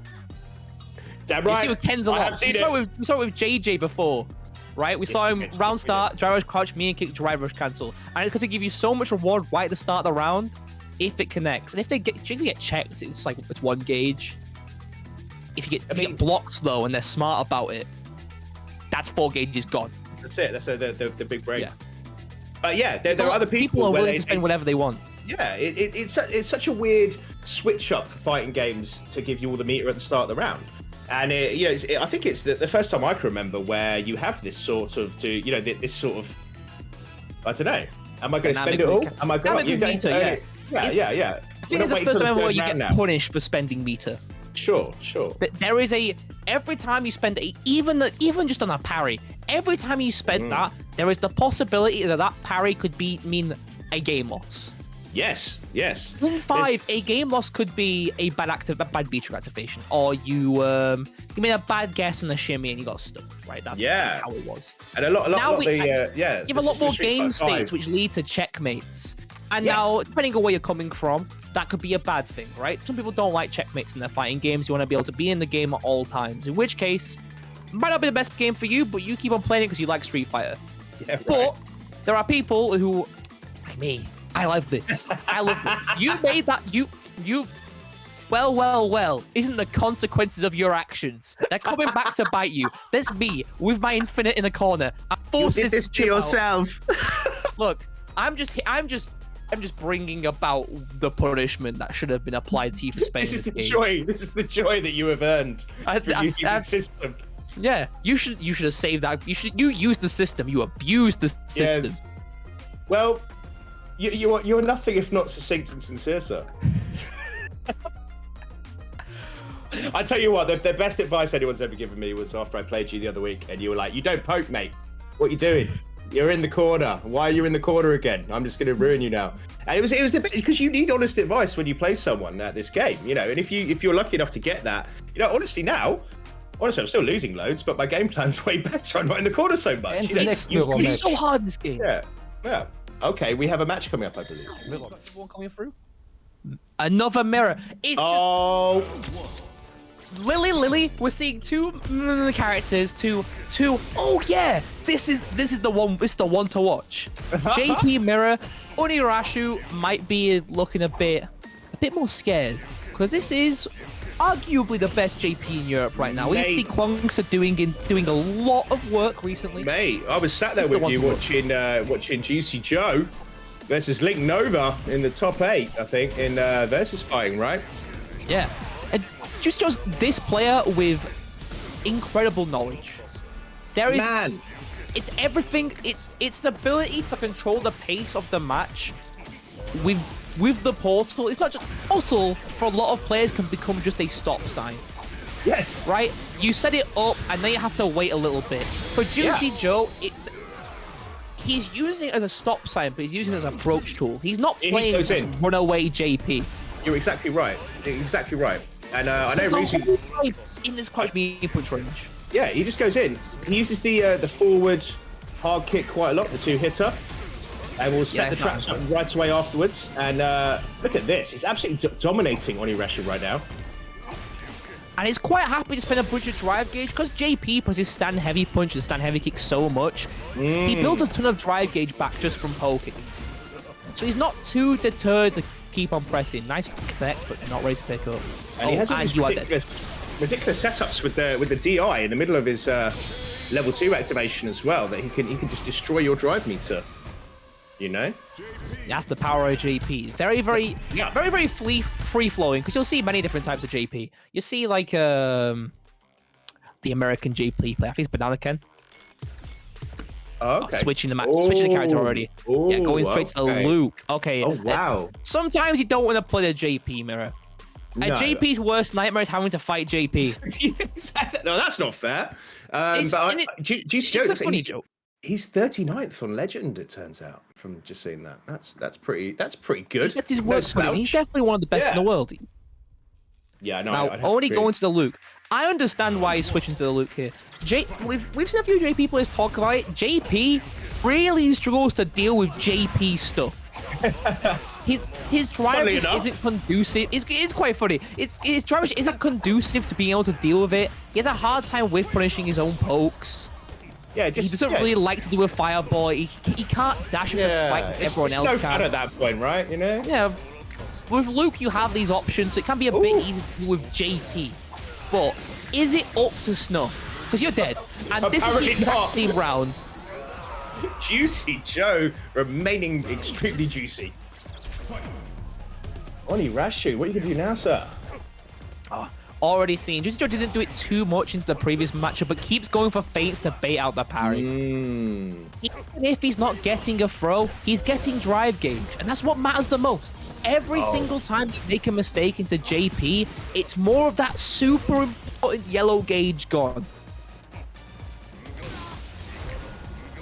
And I don't see OniRasshu getting a grip on this match at this stage. Juicyjoe seems to be dominating it. Now, it might look a bit drawn out, but we've seen OniRasshu keep that drive gauge just barely full. But I mean, that's great. That's an achievement. Yeah. It's an achievement against Juicyjoe in itself. 460 again, baiting the parry out. And not dead, though. Level 2. It does a good damage, but this shouldn't be... Yeah, this, oh my god, no way. Yeah. No way. No way. Disgusting stuff from Juicyjoe. Oh my goodness. It looks like he's done that before. It did not matter. It just didn't matter. No, it didn't matter. Wow. Wow. Well, that was cut and dry. And, you know, I mean, OniRasshu got to round 5 before he's lost to anyone. You know, this guy's good at Street Fighter, man. You know, but fighting against Juicyjoe, you wouldn't know it, sadly. And I'm not being insulting. It's just that Juicyjoe is that good. We saw quite a few good ideas from OniRasshu, but generally quite a bit of a struggle with dealing with the JP matchup. We saw that Juicyjoe's understanding of what people want to do after blocking a stand face. Every time you block a stand face, that's a chunk of your gauge gone. Yes. It's exactly more... Right. People often forget that pokes, they don't have to lead to stuff. They can just lead to a bunch of drive gauge gone. And of course, you can keep cancelling it. It can be really annoying. But if you do stand face, feint, they parry it. We just lost 1 gauge of blocking the heavy, and we just lost another 2/3 of a gauge from whiffing a parry. Yeah, you didn't lose any energy, but actually your drive meter is going down. Yeah, you didn't get hit. You didn't really make a bad play. You made, but that play that you made wasn't necessarily bad then. It's bad 10 seconds from now. And do you think this is part of the debate that we're seeing about where actually defending in Street Fighter 6 is a bad option in a way? Because people are thinking of blocking's a bad option. And I get where people are coming from, right? Blocking is definitely an option which can lead to your own loss later. But blocking is a non-committal option. Okay. It's completely non-committal. Blocking is still the #1 option if you don't want to be risking a parry, because you can get baited. You get baited going for parry constantly. Of course, you should be constantly trying to parry to keep that drive gauge flow, but you should be using block as an opportunity to just be non-committal. Because, yeah, of course, every time you block something, you're close to burnout. Sure, it happens. But I prefer to not die by getting hit or whipping a parry, looking like an idiot. That's the main aim of the game, right? Yeah. Yeah, it's quite funny actually. They do say in the tutorial that the whole goal of Street Fighter is to get their life bar to 0 and yours to not go. It's a mind-boggling concept for people. Like I don't know. I wake up in the morning like I can't wait to throw EX fireballs, and that's my win condition. I don't really care if it hits. I threw 6 of them. That's what I've been trying to say to people, man. Okay. Sometimes people need a reminder that, like, yeah, this game is. Sometimes people need a reminder that the whole point is to just be a more health than your opponent on the round end. Because I was saying before, we have 5 resources now. We got 5 resources, 2 are hidden. The 2 are hidden are your screen positioning, and the clock's not really hidden, but you could say it's hidden. People don't really use it as a resource. Well, you can't. If you watched SFL yesterday, I did not see it. Yesterday on Friday, we saw a timer scam between Valmaster and Phenom. How? Because you can't do it with your super arts anymore, right? The timer scam was that he hit super at the perfect time to the life lead. Because in 5, you hit a super when the timer got to run out, you just lost. The timer's not stopping. Now, Phenom hits the timer just in time, gets a kill. Timer's so important because timer's a win condition. More guys have different ways of forcing a win condition. Everyone has 2 win conditions. Being at a life lead, timing them out, putting your opponent's life to 0, right? The ways you go about it are different for character to character. Those are 2 win conditions. I've seen a lot of people seem to backing away from the idea that I can just time people out. You'll see a few playstyles in this game that are quite runaway, right? You can run away and use the threat of drive rush to make it really hard to approach. Yeah. And you'll try and chase it down. Sometimes you just gotta sit back, put your hands up, sit full screen and be like, I got nothing to do, mate. It ain't nah, I'm fine. What are you gonna do, fam? I'm over here. I got 10 HP more than you. Come to me. Yeah, we don't see it enough. We do see a lot of very aggressive behavior in this game, and you do see some misjudged decisions actually leading to loss. So I have to respect that. But I am being told by Ruzu in the chat that we have to talk about the Matcherino. Now, guys, I don't know if you heard about this, but we are sending one lucky player to Capcom Cup Last Chance Qualifier. Yeah, there we go. There's the Matcherino. It's up on screen right now. We got 272 in the pot. I think we made about $60 yesterday on Salt Mine League last week. Last Monday, we're at about 200. So that's cool. We'd like to bump that up a little bit. If you have any spare change to contribute to Qualifying Madness Road to Capcom Cup Last Chance Qualifier in association with Salt Mine League and 2BCU, then we would absolutely love to have that change, because this player who's going to go to LA is going to certainly need it. Obviously, if you don't have it, it's fine. Still watch all this. we got this ain't a pay-per-view. This is just if you got some spare charity, please be happy to throw it the way of the players who are going to qualify. There's a bit of a bigger incentive to make it. Obviously, the biggest incentive is you have to go to Capcom Cup LCQ and try and make it through. And how cool is that? The second one is you get a nice holiday to LA with a bit of spending money. Probably a bit of I need to buy water because that stuff isn't free. And we have a match coming up now. From Matcherino to an actual Matcherino. Yes. Oh, Libbro's still in the competition. Still doing the work. Please don't ban mods. Excuses. Like that. We don't want the mods going. Right? Great content creator. Really good Ken. He's been putting the work in this whole lifetime of Street Fighter 6. Let's see what Libbro can do against him.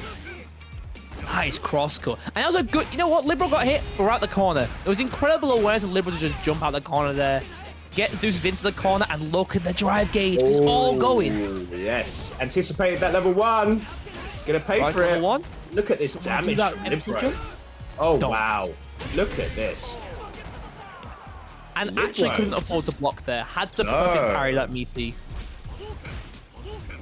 And I do see that ShinYaiba has said we have the Seam Claw, Rain Pro, and Hurricane already confirmed. for our qualifying madness. Yes, we've got a Honda, Cammy, Guile. Let's try. I'm ready for a little bit of variety, you know. Let's try and add the characters we expect to see. Like, get me a Ken in there, get me a JP in there. Yes. Unfortunate drop over there from Xuses though. We go for the side touch with a down forward heavy punch. Oh, we are. And that is absolutely brutal from Libbro. Perfect punishes. Xuses, like, no slouch, a really good chem player, but yeah, finding his match against Libbro right now. Level 2. Oh, Could have nice. maybe level 1 there just to try and force a burnout with a fireball, but commit to kill the Marissa, especially when she got CA and you're below 50%. Yeah, I think Libbro's definitely proven don't allow this person That's to the live. American round start. Nearing the American burnout. Let's go. Empty jump low. DP. All right. Built a lot of drive back. Libbro got there. That work laid out for them. And Xuses is throwing everything he can at Libbro right now, but Libbro's defense is absolutely wonderful. A very good defense, but very aggressive on defense is the main thing. And we're seeing some it seems like a counterintuitive statement, but it's offensive, defensive options. Oh my god. Well, so the best defense is good offense. Yeah. We're seeing like off of like minus buttons going for the perfect parry mix, so people trying to set the turbo with fast buttons and not really try and pay. And you might be. Oh my god. Wow, just punch through that Hadouken. Are you throwing a projectile? One fist to rule them all. This is the Iron Fist. It really is. It's been trained by monks for generations to punch people through fireballs. Don't keep blast and hardly know them. And finally we see a biff. Libbro right back there, punch you in the face. So, where's Marissa on your tier list, Crossmusa? She's so like. I could go for a whole tier list, but this is not the point. Like, it's a bit of a time. I'd say like she's just below what I call it the big 9. Okay. Wow, below the 9. She's not as consistent. She's not as consistent as the. She does hit hard, right? She's like a freight train. How good was that? That was a great TR confirmed. Ooh, what a weird punish. Yeah, that was great. Bit too greedy, that crushed me a punch. Xuses, fight for his life. Bit too greedy with that light Jinrai. Paying the price for it, and yeah, just walked out of range of the command grab. Yeah, didn't get the shimmy. It's a great opportunity. This could be the end. Yes. Libbro on set point already. Last command grab with. This time you're not going anywhere. Where are you going to? Going to next round. Libbro set point. Level 3's on deck. These are some ambitious fireballs. Did you see that? Like that hard punch was by the armor, but went into the combo dragon punch and broke the armor. That was really smart stuff from Xuses. That was really nice. Maybe spend a bit more drive gauge there, but gets level 3. Game early corner. Marissa still has it. Oh no. Wow, the reactions from Libbro. Oh my goodness. I don't like where this is going. This is going to the corner. Oh, drops it. Oh wow. It looks like he's playing with his food right now, Crossmoon. I want to stop playing right now. And oh my goodness. Oh my goodness. Nothing you can do. That's a heartbreaker, bro. Wow. And do you know where the mistake was made? It was making the drive gauge and the super. The meter. Yes. It wasn't necessarily made anywhere else. Of course, made a risk with the DI, but wasn't too aware of the drive gauge and paid the price. Yes. And this is the thing. This is the phrase I've been hearing for 6 months now, is the mental stack. It's like all these different options you have, connected to this drive bar, and, not thinking, 2 or 3 steps ahead, people just, you you'll might see come it out during trumps. streams. Yeah. You'll watch like players like Broski and Pro Max, they'll talk about them. They'll just talk while they're playing, and you'll see like, oh, I shouldn't have done that. I should have spent that meter there. Why did I spend that meter there? Yeah. It's not gonna kill, or it's not gonna do this, it's not gonna do this, that. And it's because this is split second decision making. This isn't like StarCraft where like the game starts very fast. Don't let me lie to you, but you have a bit more time to go and think about what's happening in League of Legends. You have a lot of time to think about it. Still battles of the minds and a lot of 1v1 situations. But in SF, it's like you got 1 second to think about it, whether or not this is the right decision. Bam. How good is your first choice? You'll go back and watch it, and you can sit there and stew about what you should have done. But will your decision making cut through every time? And there, just one bad decision. it seemed like was actually 2 bad decisions in a row. And you'll go back and watch that replay, and you'll see time and time again where it's like, oh, I shouldn't have done this here. But people were asking who is qualified already, so let's look at the top 8 graphics of the last 3 tournaments. Okay, Yaba. Look at this. I mean, so we see number 1 already. Our first qualifier, Nassim Claw with the Honda, had an incredible showing in French World Warriors and CPTs, as well as just the Saltman League in general. Taking the first one with a Honda. Honda's a character that's been going on a bit of a radar, I think. Got a lot of problems as a character, but Nassim Claw seems to be just playing around them. He was committing war crimes in the first few weeks, right? Everyone thought Honda was super strong in the first few weeks, but then people kind of figured him out. You know, perfect parry kind of undid a lot of, you know, his game. But I know Nassim Claw has been playing for 6 months now with Honda, and I remember commentating on the first Cobra Kai on Street Fighter 6, and he won that one, and this guy's been putting the time in, so I respect that, you know? Yeah, we see a lot of stuff from Nassim Claw, mainly in the neutral game, his ability to pick up, the ability to just play footsies with Honda, because it's the best Honda's footsies there's ever been. Being able to get punish cows at far range is super important for him. Not too much focus on the burnout shit. There's a couple of types of Honda players. You got the ones that are really focused on the footsies game and just trying to find that headbutt, and you got those ones that like drive gauges my win condition, because Honda can get that block string infinite. Ah, okay. He does have that in the bag. And if you talk about block string infinites, our second qualifier, I believe, was Rain Pro. Yes. Coming in with that guile. So that was last week, I believe. It's coming all the way from Hong Kong, now in the UK, has just been tearing up shop since they showed. I'll be honest, Gal players came to Europe. We saw Lex from North America and Rain Pro from Hong Kong, and they both came in and both went, yeah, now we're the top of the region. Yeah. And you know, that's a lot of effort to put into qualify for our last chance to qualify, our qualifying madness, right? You know, we came all the way from Hong Kong for that. And not been having any sort of easy brackets. With Gal's matchup chart right now, having such an abundance of JPs here in Europe means that Gal can have a hard time. But with the way Rain Pro plays in this very, very, I would say aggressive, but mostly just this solid... it's surgical, mate. The way he plays is surgical. Every single fireball is thrown with extreme intent. Yes. Everything has 3 things going on with it. It's more than just, I will throw the fireball because I want to throw the fireball here. Like, I should throw a fireball because I need to do something. This fireball's being thrown because if they press this, if they try and drive rush, and if they try to jump, I'm at this perfect space where they're not going to get anything from it. And I am only one to reward. I only get the reward here. Super important for him. And finally, it's a Kami you've noticed for. Oh my god. This guy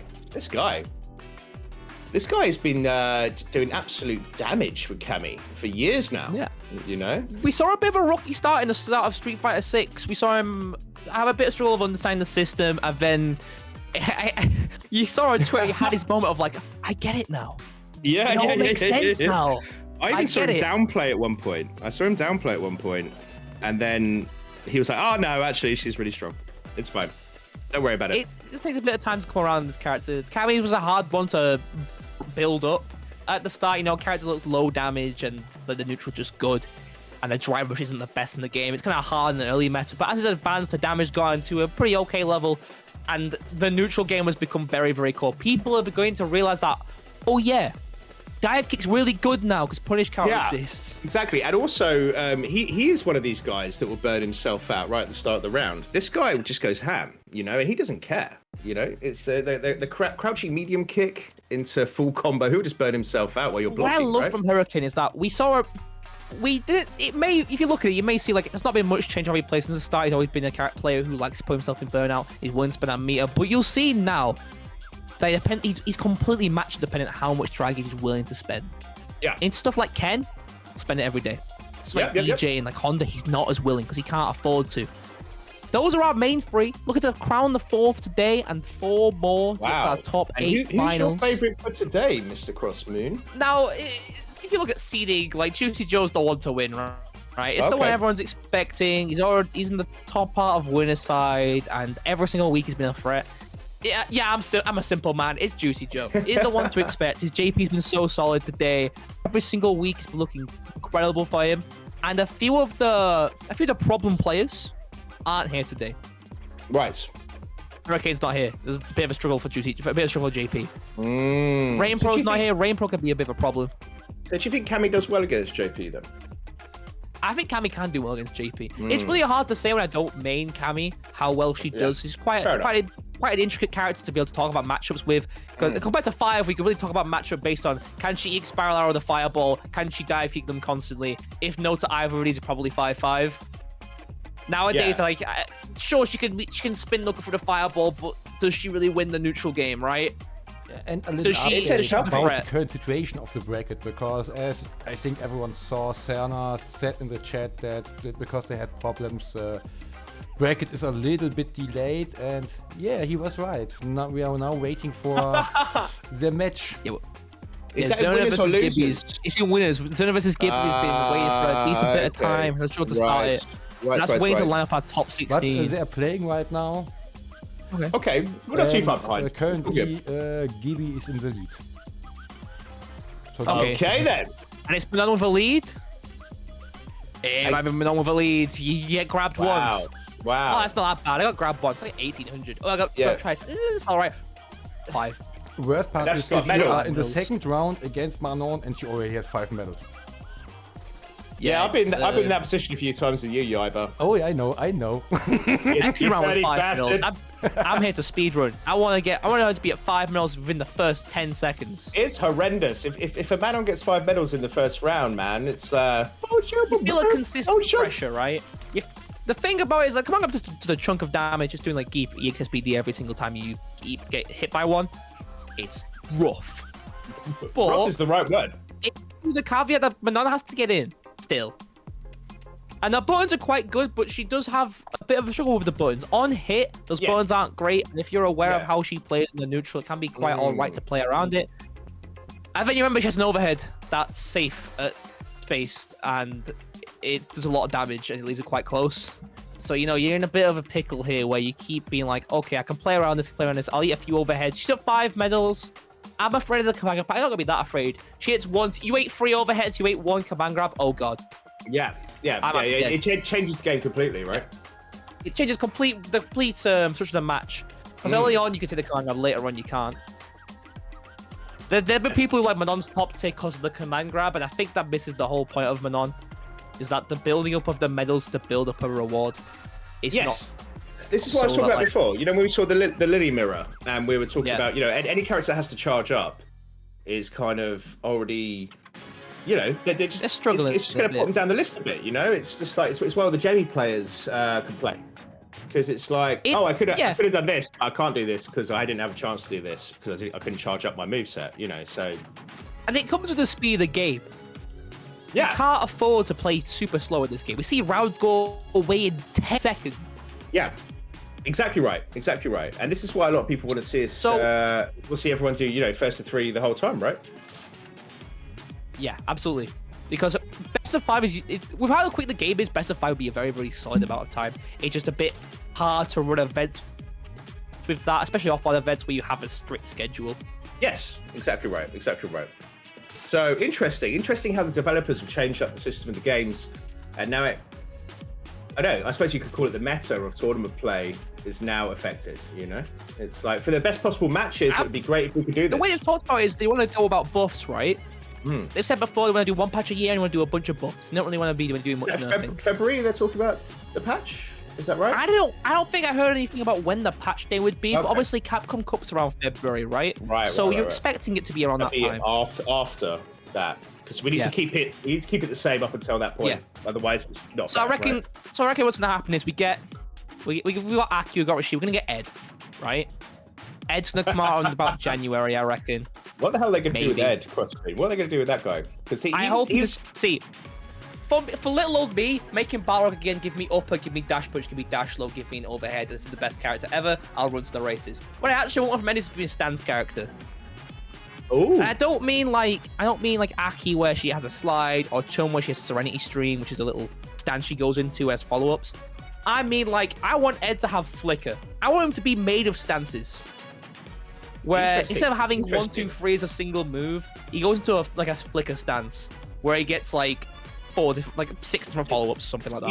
You want Ed cross with Gen? I want Ed cross with Steve.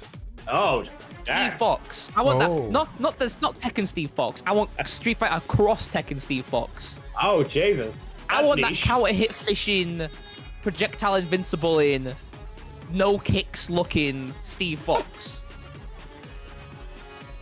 Because I think that's definitely a little known opinion. It's also a lot of hope coming out of that one. But I have a lot of hope that you people in chat are going to see the Matcherino and be like, yeah, I can do a retweet. I like your vision. Tell these people about the Matcherino, sir. Folks, we got about $272.20. It's a decent chunk. But I see a lot of you in the chat right now. I see a lot of you click retweet on a Matcherino tweet. Costs you just a retweet for free 20 cents. How many people are we looking at? How many people? I ain't got my glasses and I can't read that small number. We got 165 people in the chat right now, which is amazing. It's amazing stuff. 20. Thank you for tuning in, guys. What's that? 165 times 20. We're looking at like 330. That's a good little chunk into the prize pot. 20 it's a nice chunk of change, yo. Yeah. Bring it in. It's not 320. It's 3,200. That's $32. Really, if you round that, that's $32. $32 in the prize pool brings us over 300. I'd be pretty happy. Of course, you ain't got nothing, mate. Is that what it is? Nothing. Yeah, it's good. If you got some spare change as well, a lot of people's Christmas money is coming in, and if you want to keep supporting these incredible players and help them out while they're going off to North America and support your European brethren. Or if you're not European, supporting the best region in the world. Hey, nice. I keep saying it. I gotta keep pushing my propaganda. I like it. We got the nation of propaganda. I'm the nation of European propaganda. Our players are the best. Oh, hey, man. You know, not everyone voted to leave. You know, some of us like being in Europe. Come on, for our bros, you know. It wasn't us. Yeah. Oh, we're gonna have a match. Oh, Gibby's done. Gibby's done. Gibby versus Senor Power. We're going to have a Gibby versus Senor Power. Oh shit! Let's go. Let's go. The first one of the night. This is gonna be good, man. We're seeing a lot of Manon players nowadays. A lot of people coming around with basically the end of the CPT season. It's basically winding down until Capcom Cup because there's nothing happening close to it. Do you think that's because people are now enjoying the game more rather than just playing the character they thought they could get $1 million with? Yeah, I think people are just going back to the game and thinking like, all right, what's going to happen in Season 2? What can I do in Season 2 now? Right, like I'll play Manon because I actually enjoy Manon, but I just didn't have the time of day to put into it because it was started meta and everyone thought she was bad. Yeah, like what do you think they're going to do, man? How would you rebalance this game? There is too much to talk about with rebalancing fair enough. Like, yeah, I don't mean that in the sense that this game's an unbalanced mess that needs changing in so many ways, because that's just a lie. All that needs to happen with this game was a few minor adjustments to characters, a few system mechanic changes. Yes. There's really like drive reversal, drive rush, and parry. The details of which we talked about. It's a discussion. We'll see everyone come to the similar conclusions, right? DJ, JP, Ken, all incredible. Chun's pretty good as well. The system mechanics are where the problems start. Yeah, everything being linked on this drive mechanic is... you change a slight thing, it's going to change the whole balance of the game. It's going to be really interesting to see how they go forward with this. But hey... Great stuff from Gibby. Gibby absolutely commanding this first round here. A lot of drive being spent for Senor Power. Nice air to air. And Gibby just understands they have the lead. I'm going to try and route into the medal here. Will it be enough? Yeah. And it is enough. Yes. Gibby, very strong Manon player. Very confident. Nice. But we're going to start heavy kick already. Oh, the overhead. And another... Why did they give Chun so many overheads? The Zanshu Serenity Stream overhead. Down forward heavy punch. Down forward heavy kick. What a sway. That was so good. No freaky Kokens here. And that's one of the... I think some people don't talk about Manon enough is their ability to deal with projectiles. At far range, it'd be a bit stuck. Oh, wow. There, at this mid-range, like every time you throw a fireball, you're up front getting your free medal. Gibby just calling Senor Power out right now. Yeah, and that's a wrap. That is disgusting. And yet again, we have somebody that's got through to... What round is this? Round 5. No, it loses rounds. Oh no, sorry, it's round 7. It's winners. It's winners. Winners round 7. Okay, we're gonna see a character change. So, what we're already seeing here from Gibby is... Yeah, this is top 16, this is round 5. Yep. So I was just looking at the wrong part of the bracket. Right? Yeah, down to loser side.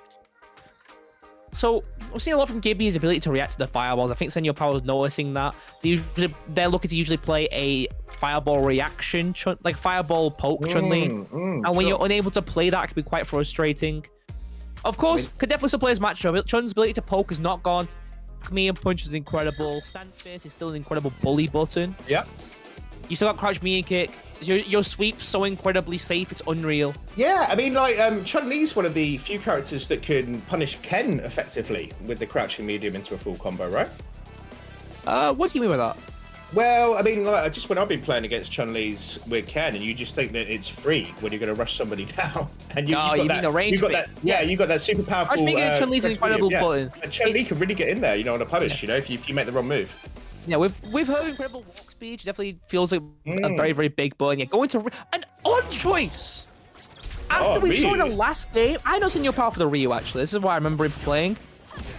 I think it's a very odd choice to pick into Banon when we've seen that Gibby's so tight with the OD spin. And he really is. Gibby has got this character down, man. Scary guy. And dash up command grab. Toss him once. Nice check. Okay, good cross up. Oh, you ain't gonna get away with that against Gibby. There's another command grab. A nice last link. Oh, checks the dash and the throw. Jabby, jabby. Been a bit unfortunate there. Yeah. A bit unfortunate there for Gibby. Keeps trying to poke at these closer ranges. Still getting used to the new Ryu range. But now that we've got a bit of an idea of it, it's looking a bit nicer. Nice air to air. Good DP. Oh, what a wow. Oh, wow. Unfortunately, too late. The timing. That was nice. Much less recovery than you think.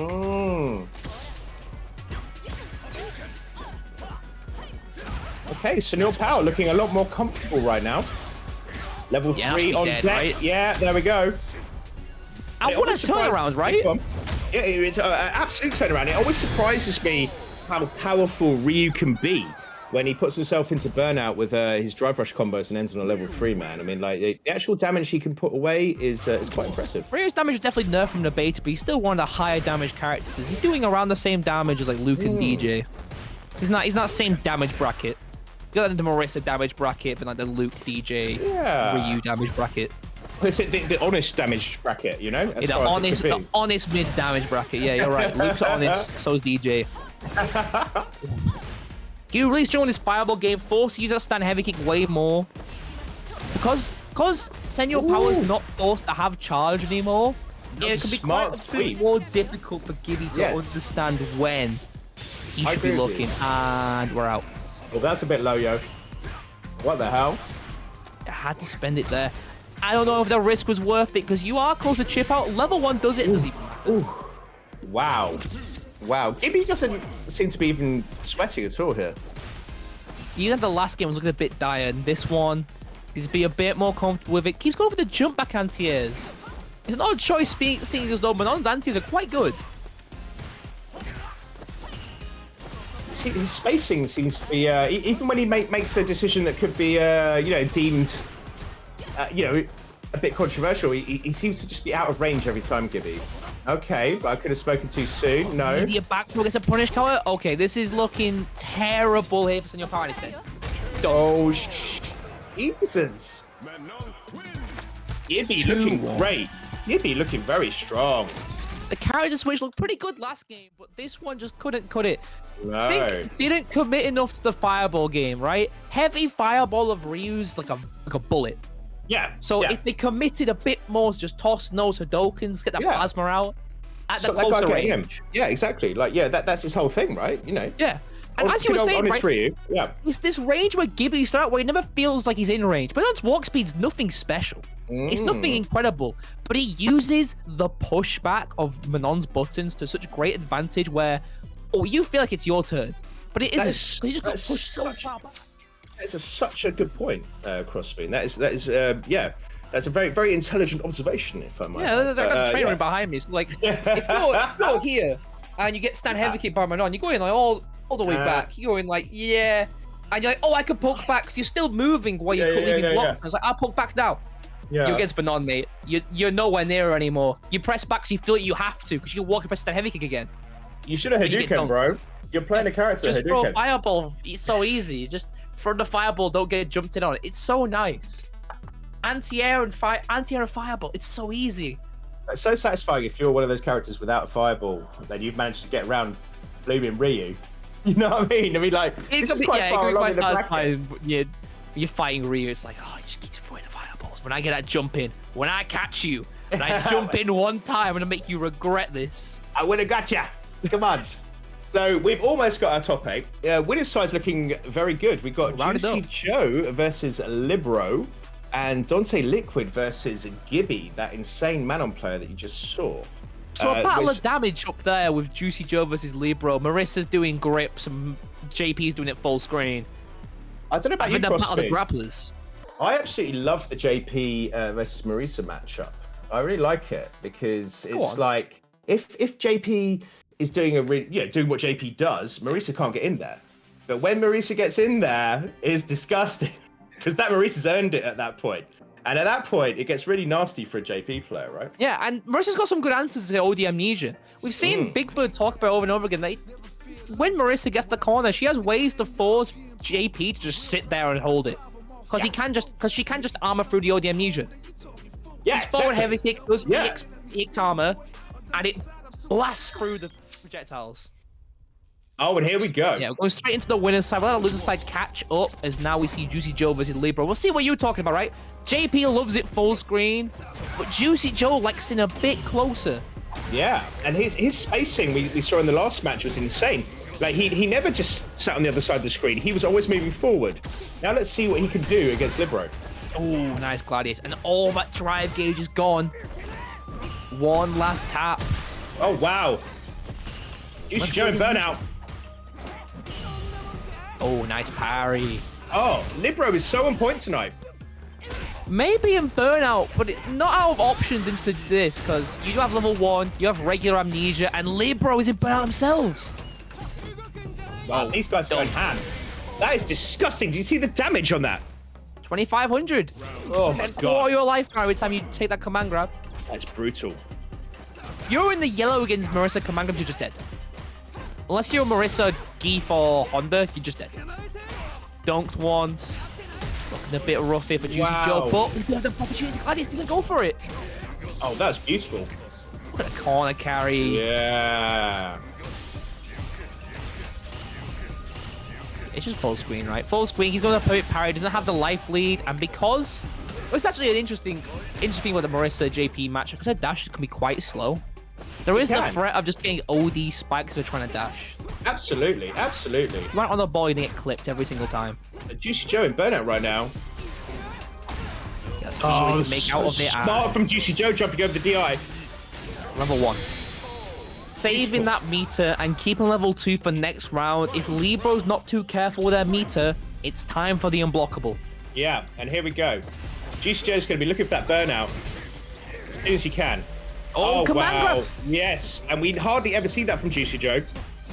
And that's the best way to utilize that move. Yeah. Nice DI. It's a full charge. Corner we go. DR back heavy punch. No, go step kick with no level 3. Wow. And I'm loving these jump out of the corners from Juicyjoe. They're right every time from this guy. Jumping out of the corner is such a nice option in this game, right? Because you obviously don't want to tech because of threat of shimmied. And if you jump out, the worst that happens is you get anti-aired. And the best is you get a cross-up and you're out. Yeah, and I don't think Marissa's got like a sort of cross-cut type option, right? She could attempt to try and use like a whole level 1, maybe, if they've committed super early. But aside that, okay. And Juicyjoe on point, figuring out Libbro's shtick in that first game. Let's see what happens next. I think Libbro could play way slower than they're willing to. We saw in these early games that being quite aggressive with a drive rush. And I think what they could try and do is just slow it a tiny bit down. Oh, you think he should play slower? Okay, you think he should be more reserved against Juicyjoe? Yeah, because Marissa's got this sort of awkward range with a stand heavy punch or forward heavy kick where JP can kind of struggle. Oh, interesting. Interesting. My instinct would be for Marisa just to annihilate JP as quickly as possible. It's interesting for you to say that. When you're playing the sort of matchup where your dragon is super important, you're in a very, very drive-hungry character like Marisa, you don't want to be playing fast and using it all to get in. Because you know in situations like, oh, almost like this, not dead yet, OD Amnesia? Yeah. Yeah. There we go, bombs away. Level 2? Yeah, check that boy out. Oh, what a clip! Wow, how is Libbro still alive? What's going on? Now, can't afford to block much more. Oh my god, he's got his Mia back. Oh, level 2. Oh, has to anti this. Oh shit. Too early on the Amnesia. Try countering it raw because they thought you get the rising hit, but only got the landing of the meteorite. That was so smart. Have you been in that position before where you blocked the first hit of Marisa's level 2, but then you don't block the second hit? I've had it where I block the first hit and then it goes on the other side and I'm confused about the situation I'm in. Right. You crouch block it, it goes over the top of you, but if you stand block, oh, you are dead. Full charge. Oh, shit! Libbro! Oh my goodness. That is disgusting stuff. You've seen it here on Corner2Corner this week. Nice full start down conversion. Yeah. Libbro, disgusting play. Juicyjoe up against it right now. See Libbro looking for that crouch me input, trying to find a whiff punch against JP's, and yeah, there's Gladius. Oh wow. We don't see much right for Libbro. No, but every time Libro's used it, it's been effective. Yeah, it's very, very safe going for the heavy one. It is quite a reaction check. If you're not ready, you can attempt to DI. Oh no. Wow, that back throw. Crucial, because that was side switch. Oh, and again. Let's consolidate our effort. Oh, nice hammer through. That is ballsy. I'm impressed. Yeah, every time you block something, you're taking 250 chip. Can't afford to block much more. Juicyjoe has to capitalize on this. Oh, wow, that's step kick again. Libbro with full drive me. It doesn't matter, though. Juicyjoe just manages to tip him at the post. Add the step kick there to force plus frames. If you're not ready to react, it's +1 in burnout. You get that game plan started. Hit the throw. Taking it again. Nice, good parry. Very nice. Oh, it clipped just below the arm of the spike, hitting in just such an awkward way. And that's burnout was. Wow. Juicyjoe capitalizing on that. And have you seen the damage hit across me? This is disgusting stuff. Wow, gets the setup. Oh, the follow-up. This is bad news for Libbro. Dead. Yep. Wow. Have we seen how skillful, how powerful this player is? He's up against it now. Incredible answer there with the OD Gladius in the corner, but just wasn't aware enough of the spacing against the portals. If you get clipped below the chest, your armor's being broken. Damn right. It's gonna hurt. Jump me and kick. Nope. And it's interesting because obviously JP's middle kick, you can't cancel it. And yeah, that's one of his strongest tools for going, you know, underneath the chest, go for them ankles, you know. That's why I kind of like this matchup. I think it's pretty even between these two. Definitely see with how these have been going back and forth. But oh my god, burnout for Libbro. I agree with that burnout. Yeah, that could be a bad move. Because doesn't get Oki hit anymore. Juicyjoe just level 2. Oh, he jumps out again. Nice jump. Oh wow. Oh no. Oh, it's paying off for Libbro right now. Oh, those medium kicks again. Look at this. Can't do anything about that though, Juicyjoe. Big overcommitment there into the heavy spin. One of the plus frames, but just wanted to seal the deal. Dribblog not doing it. No. And Libbro filling himself. Nice empty jump. Beautiful. Oh. Muscle Mummy pushing JP into the corner. JP got the skills to get out of there. Had the possibility of a burnout. Might try it now. Nope. Awesome full screen. Went for the OD armor, but it didn't work out. No Gladius for you. That's burnout. Builds enough gauge back here to get 2 portals. I can just sit there and chillax. He's gonna push Libbro away. And Juicyjoe, man off your own heart, only uses level 3 when he thinks that is absolutely it. Not leaving anything else to chance. Yeah. When you can guarantee a checkmate, that's when he wants to spend. And it's a beautiful meter spend there on Juicyjoe. I mean, I can't argue with that. You know, I've always been of the Street Fighter 4 mindset, where it's like as soon as you get it, may as well just throw it out there because you can make it back again. But in this game, obviously, meter build isn't the same. You know. Yeah, ultra, you spend it when you got it because you can definitely get like 2 around. And if you're only getting like 4 around, maybe. But if you're a laner. Yeah, if you're a laner, you get as many as you want. Build that health back. But in this game, right, it's like similar to Super in 5. You kind of spend the EX as you get it because there's no point sitting on meter. But because of the utility of Supers as a whole, yes, you will see players just sit on Super all game and be like, I don't want to spend it. They'll spend it for a kill because it's guaranteed, or they'll sit on it being like, well, it would have done a chunk of damage here, but spending here could cost me the game later if I make a mistake. And I love this balance. I love this. I'm just trying to look in losers bracket now to see who we have still in the game. I can't see Kaution, sadly. I still see that I'm Still the Daddy is in the losers bracket though, and he's going to play Senor Power. So rewatch on a decent time for Guile. But in the losers, yeah, we got ShadyImpostor waiting for the winner of Xuses and Xerna.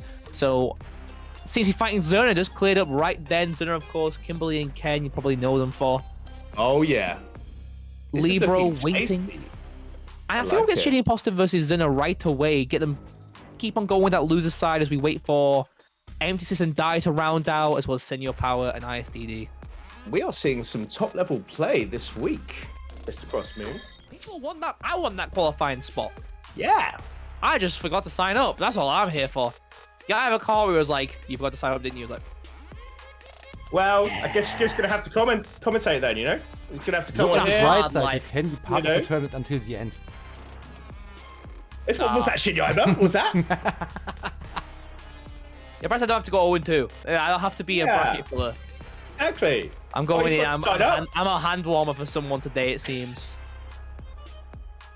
Love it. I'm here to make it a little bit nicer, you know? Getting some good games in today. A little bit nice. It's pretty good, yeah? Grappler Mirror. Wow, okay. Dante Liquid earned his place here. Absolutely smashing it. Yeah. Right at the start, it's crazy. What an incredible beginning. This guy's bonkers. You see it to make a statement. Gibby, you see Gibby is no slouch. Why is Gibby in the corner right now? Gibby unwilling to spend his drive gauge against us. And I love these anti-airs from Dante. Oh, Dante's so ready. All right, Gibby, I'm begging you to play this empty jump low. 4 in a row. Crazy. 4 empty jump lows, not 1 blocked. Nice wave punish. Okay, okay, making a statement. Not letting Dante Liquid get anything going this time. But that was a big whip punish. I respect it, but Dante Liquid in burnout. Yeah, reckless spend of meter here, gonna eat this level 1. And you're against go there. Yeah, right? Risking it. Oh, disgusting.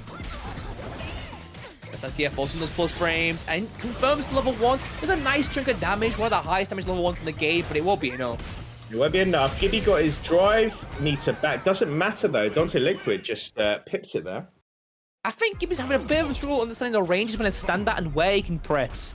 I think he's underestimating the range of all these buttons. She's short-statured, but not short in terms of button range. That is exactly right. And I think Dante Liquid is so aggressive that Gibby wasn't quite ready in that round there, and that game there. Nice jump meter punch. Oh, wow. You can tell Dante's been watching Gibby's previous sets. He's now using jump meter punch to jump in to catch the jump back jab anti-air. Smart play. Big brain options. Dante Liquid looking strong. There's just no respect for Dante's button range. You're exactly right. There's no respect. Heavy punch, counter hit endlessly. What a jump. What a read as well. Keeps him standing. Oh, reads the Kondo Spire. Gets a free medal. Wow, good stuff from Gibby. Fighting back. Dante Liquid in burnout now. Nice. Gibby taking advantage of that. Yeah, Dante Liquid can't. Yeah, you can't pin this guy down. I'm liking the jump back in the corner, not the jump, not the neutral jump against these command grabs, because it means OD spin kick's not consistent, and he has to commit to more odd anti-air options like OD spin. Exactly right. OD reverse. I'm sorry, any French people, for butchering the names of my nons. I did French when I was in year 9. I've spent years to do anything. I enjoyed it back then. It was great. Yeah, learning languages is great. I just stopped. Well, that's why these European guys put us to shame, because they can speak like four languages. Yeah. Wow, Dante Liquid so aggressive. Catching Gibby. Everything that he tries. That kick doing work again, but he doesn't seem to have any other options. We see a lot of aggression, but it's not particularly like running, like bulldogging, right? There's no raging bull staring at Gibby. He's just willing to press and press and press. Yeah, it's also like, you know, it's yeah, I like it. I like it. Educated guessing, I'd say. Ooh, nice one. Dante Liquid on set point. Gibby got to do this to stay in the side. Now reached. Catch it, the recovery. Catch it in the next jab, it seems. And oh wow, wow. Very nice. 5. You talked about this before. It's 5 million non. And it's not the fear. It's not the command grab to scare you. It's the fact that you're scared of the command grab. Exactly, and I find it's a really interesting, you know, option to have. It's a really weird mindset to have. It's interesting that they gave it to this character. You see it with Geef all the time, but now it's in the character with a bit more mobility and a better way to get up close and personal. Yeah, and I like that different people have different ways of dealing with it. You know, like. One air to an should be dead. Oh, wow. Dante Liquid so switched on. So absolutely in command of that match. Gibby, who's an absolute beast, has fallen to Dante Liquid. And that is quite a turnout for the books, I might add. Yeah, we saw a lot of unfortunate defensive decisions being made by Gibby within this set. We saw here that he's really struggling to deal with the empty jump low, which was abused for all this round. And how often Gibby's neutral was incredible. Yeah, it was incredible. But how often did you see a rush down Lily in this neck of the woods? Yeah, you usually see a lot of these playing like runaway, right? They run away, they want stocks. How are they going to get in? Exactly, they want the stocks, and that's the main thing about characters that do need to level up, right? Is that they want stocks, but the ones that you're like, oh, they're going to stock now, and they don't. They just rush you down. You're like, what? Why? Why would they do that? And that's where you might come unstuck. So here we are. Here we are in top 8 loser side now. It's finally rounded out. We've got emptysys, another Lily player, another Lily holdout up against Senor Power, who took it 2-0 over ISDD. Yes. And ISDD is out of the tournament. My goodness. Wow. I was watching his Sikander Mortal Kombat match yesterday. They had the third beef match. Yeah, they had the third beef match. And like, I've got to admire the tenacity of this guy to not let it, not let it go. Yeah, right. He's got beat 3 times in a row by Sikander, and the guy just wouldn't let it go, and I appreciate that. You know what? That's dedication. 10-4. The last. It's what? Sorry. The last score from yesterday was 10-4. Yeah. But like, I love this. I love that they just wouldn't let it go. It's great. You know what? Some people wake up and they dedicate themselves to a craft. Some people dedicate themselves to hating. I respect it. As long as you have dedication, it's fine. Endless dedication. He's not getting deterred. Yeah, whatever gets you out in the morning, you know? Whatever gets you out of bed. If it's gonna be dunking on someone else's. Yeah. What you do. Yeah. If it's hate that gets you out of bed, at least you're out of bed, bro. Yeah. Some people just like that. Maybe you should. Maybe put yourself sorts like, I don't know, like arts and crafts. Maybe get out knitting. Knitting. Yeah, you see ISDD knitting, bro. This is beautiful. Oh my god, you cracked me up. Right, I'm gonna have to leave you for like 1 round. I need to knit salute. I'll be right back. I get to commentate DJ. Oh, ShadyImpostor, of course, one of the DJs to watch in Europe. Xerna has been putting in the work with this Kimberly, but of course, we can pick up different characters here and there, try and make this a bit nicer. This Kim matchup is one of the better ones for DJ. Being able to check this drive rush with OD up kicks is so important.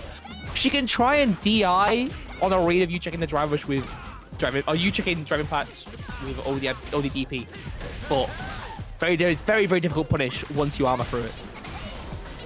All right, it's Kimberly and Burnout level 2s there. Goes for the stand mirror punch, and that should be right. Drops it. Okay, still does 1800. Still does a good grip. Smart choice there from ShadyImpostor to go for level 2. Could have gone for jab to force a trade, but Kimberly does still keep the pressure up. Yeah, but keep it tossing them. Give me another throw. I want to see 3 in a row. Oh, the walk up back heavy kick into the optimals. We love to see it. Perfect parry. Close frames. Nice. Safe buffer into that heavy fireball, and this is the magic of flash kick in Street Fighter 6. You see what Gal, you see with DJ. If someone wants to drive rush at you, you just flash kick every time. Checking with buttons against drive rush is such a difficult task that you'll see a lot of players just give up on it. Like, I don't want to check with buttons. I'll get killed. I'll check with an invincible DP. You've seen a few Ken players do it. You see a lot of DJ and Gal play like, it's time to OD flash kick. Oh, yeah. You ain't baiting this one. It's got so much range. Going for the Jury, though. Not too much of a better matchup for Jury. I like the OD swap up there. I like the awareness. Using it to try and go over a preemptive EX Fireball round start or a store into Fireball. Because it does have some low invincibility at the first hit. Wow, it looks like ShadyImpostor doing the work there in that first game. Yeah, forced to switch already into Jury, a matchup which is not very much better than Who is good against DJ? Who is good against? Does DJ have any bad matchups? Chun, Marissa. Those are the only two bad matchups he has. Chun, that's interesting. We really struggle with Light Fireball. I see. Okay. Light Fireball is very, very difficult thing to deal with. Unless we have level 2, it's quite difficult to try and play around. Why is that? Since he has so many fireball options, he has so many projectile options, right? You can risk it with the obviously OD Fireball to beat every fireball in the game. There's no ways around it. I love that wake up option. Yeah, that was great. That was great. Jury doesn't get OP off of her HP. You know, a lot of Jury players are trying to abuse like fake plus threat. They'll try and dash afterwards to try and force a very, very fake situation. So people have started quick rising against it and waking it with buttons to call them out for going for fake stuff. I like to see it there from Shady. But you are dead. You did block low. You're paying a price. Oh, they have a safe jump? Ooh, great option for Xerna. The switch has worked. Yeah. Shady not switching though. I love this outfit for a DJ. It's really cool. This is the best outfit ever. I love suits. You put a character in a suit, cool character.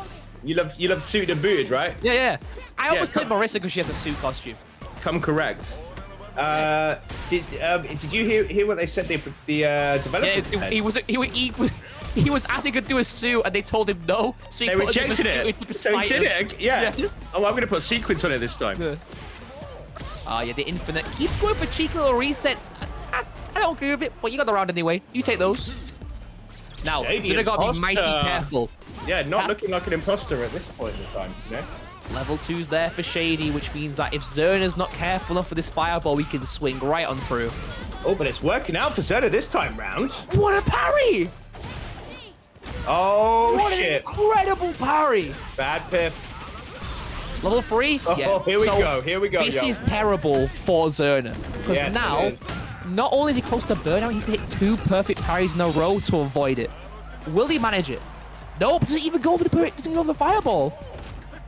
Man, that knee from DJ is so strong. So good. The pressure. Yep. Oh, nice. Crush me and pushes DI. Jesus. Great conversion. This pressure from ShadyImpostor is great. I think Xerna's going to keep on with the Jury. Yeah, staying with the Jury. It was doing better than the Kimberly, but it's still a bit of a struggle. Neither of these characters do well into DJ. And at this stage in the meta, Kimberly's not looking great against DJ, that's for sure. That matchup's terrible. Oh, what a check against the Cowie conversion. Great pickup.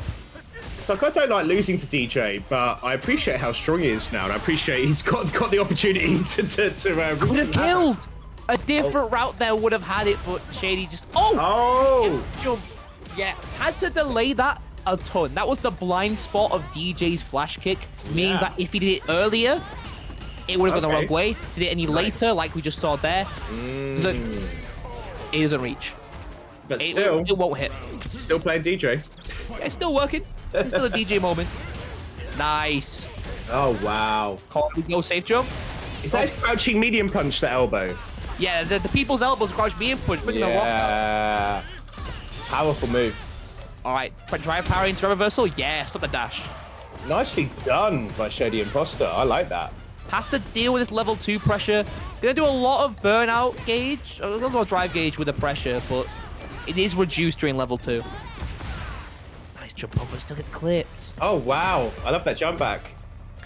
being quite airborne, super afraid. Yeah, you're dead. Oh, just do it, bro. Yeah.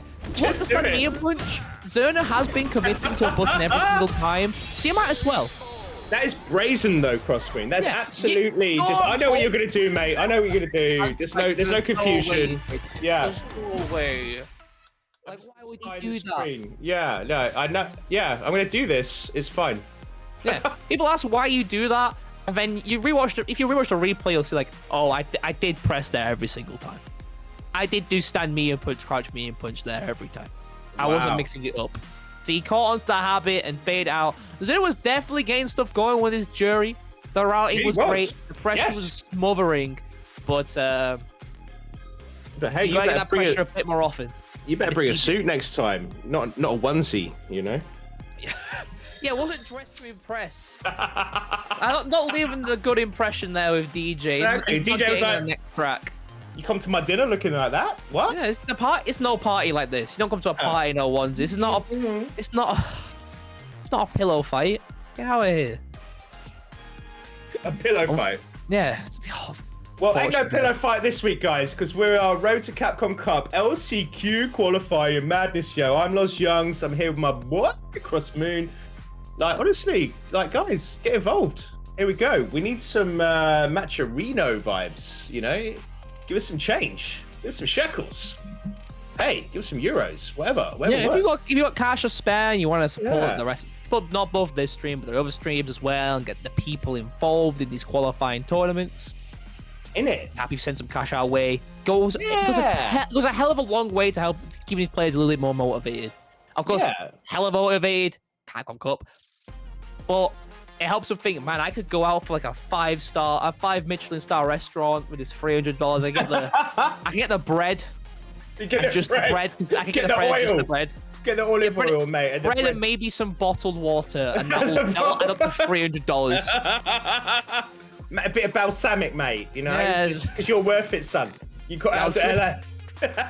I'll drink the vinegar. They put the salt and vinegar on my table. I'm drinking that. But I'm not paying for that water. Exactly, man. That shit's not free, yo. You pay for that. Anyway, Qualified Madness, Road to Capcom Cup LCQ. Here we are. It is the 4th event of this 8th event, not including the final situation that is going on between 2BCU Saltmine League and Corner2Corner. I'm Los Youngs. I'm right here with Cross Moon. We are absolutely loving the level of Street Fighter. It's been great so far. Top 8's been rounding up nice. We've got Juicyjoe and Dante Liquid in winner's side, Lily versus JP. Of course, the loser's side in our way right now. We'll be having emptysys versus Senor Power, Chun versus Lily. I think this is the first top 8 actually, no. I tell a lie. We did see another 2 Lily top 8, I believe, 2 weeks ago. Oh, right. Okay. Lily's not becoming too uncommon nowadays. It's quite surprising. Since obviously a lot of players drop her, but it's nice to see people being held out. I know some players are big believers in Lily. I know Shoryu Sengan is a huge believer in Lily. He thinks that character's great. I respect that. And it's like, I think people have been too quick to drop characters in this game so far. And you can still have a ton of fun and still do some damage with even the lowest tier characters in this game, right? In my Street Fighter game, fun? No. I wake up in the morning and I'm miserable. All I know is fireball uppercut. Perfect parry's rubbish. Everything's awful. I don't like it. Why did you? I'll keep playing it. Love it, Crossbreed. Anyway, we're in it. Senor Power. emptysys. Here we go. Overhead. Or just go for the jab conversion. Meaty, Hashigeki, and forcing those counter hits. A bit too greedy with the pressing here as emptysys. Needs to slow down on defense. Man, the Hashigeki pressure is certainly paying off. Senor Power looking strong. It's cool to see Hashigeki being used as a pressure tool. In beta, it's actually pretty good being a projectile. But they did change that in the second patch. In the beta, did it go out further then? No, it went out in the exact same range, but it was just a projectile hitbox. Now it's a strike with projectile notification. Good Similar like deep forward heavy punch in SF5. Oh, wow, okay. What a comeback from emptysys, but going in a miracle to bring this one back, because Ryu's DP's not that short. We saw a lot of aggression in game 1 from emptysys on defense. I want to see a little bit more inactivity. Ooh! Oh, wow. Back at you. That's how we want Ryu to look, man. We want Ryu to be doing perfect parries into Dragon Punch. That's how Andy Walker plays it. Perfect parry sweep, perfect parry into, oh, you're dead now. He will drive rush and sweep you from the other side of the screen. If you ain't blocking low, that's your fault. Yeah, well, exactly right. I mean, that's what I've always told myself. But even though I've still got the PTSD from it. Took the damage here. Lovely stuff. I've talked about this before. Burnout's coming. Can't afford to block much more, and emptysys does not have the meter or the stocks to really push this back. And yeah, they know it. They try and get a stock up. Read like a picture book. Exactly right. Just give me the pictures. I'm not going to read. Yeah, I don't need to see anything else. Nice answer, but it wasn't a counter hit. No. I like the idea of Senor Power. And again. Landing. He hit him behind him. That was interesting. Okay, yeah, back in the corner. emptysys put themselves in the corner. Although Senor Power's at a life deficit. Oh, why are you charging up? Why are you trying to get a stack there? What's going on? Yeah, stop this. Oh, wow. Good cross cut. Try going for the whiff, punish by jab, so quick to recover. Senor Power playing it very intelligently. Try to play quite close, but now we're forced to full screen. Oh, no. Won't be dead? That is insane. Do a grip. All right, emptysys could be an advantage if you land a DP. Get a single knockdown. Oh, shit. That could be unfortunate. Stealing this away. Yeah, nice wake-up light. Oh, he did it. Had to commit to something because they were close to a ship out. And that's the difference between Ken and Ryu, you know? Senor Power was making it look like he was playing Ken for a bit. Yeah, those fireball conversions really felt like it's Ken's fireball driver's time to die. Yeah, right. No! Senor Power had the right idea with the punish, but the wrong punish option. And now he has to charge up his drive meter once more. Yeah, very low on the drive. Yeah. Man, emptysys, I want to see emptysys try some different options in neutral. Get into that back heavy punch range and just poke with it. You have the threat of the stock, which means you don't have to react. You don't have to rely on him not throwing fireballs. Wow. Wow. Oh, that was cheeky. No punish on that Hashigeki. And it's absolute spaghetti right now. Level 2's there for Senor Power. Does have the opportunity if they need to get out. Level 2. This won't be enough to kill, but it's going to do a grip. With another stock that have been it. Oh, no. Oh, wow. That could be it. That could be it. He's going to spend it. He's going to spend it. Why not? You got to round up. Yeah. He's like, I'm spending me a Senor Power, honest Ryu, spending the meter, sealing the deal. Yeah, Senor, I appreciate what emptysys is doing. It's just been very, very hard for them to get stuff going. I think they need to start pressing that back heavy kick. They need to start pressing the stand heavy kick as well. Just be willing to poke. You don't need to get immediate offense. Senor Power seems to give off wins though. Yeah, he's been going all in all tournament, and it's been working out for him. So why would he not still continue to do that against a Ryu player, you know? Yeah. It can seem like that into Ryu as a character doesn't seem to punish you that hard for general neutral mistakes. Like Ken, who can like make one mistake do tons. Exactly. Like tons into just spacing and not just damage. But you feel like, oh, I can get away with this, I can do this and that. But wow. Mayapow's showing, but you have to play. You're going to play footsies with him whether you like it or not.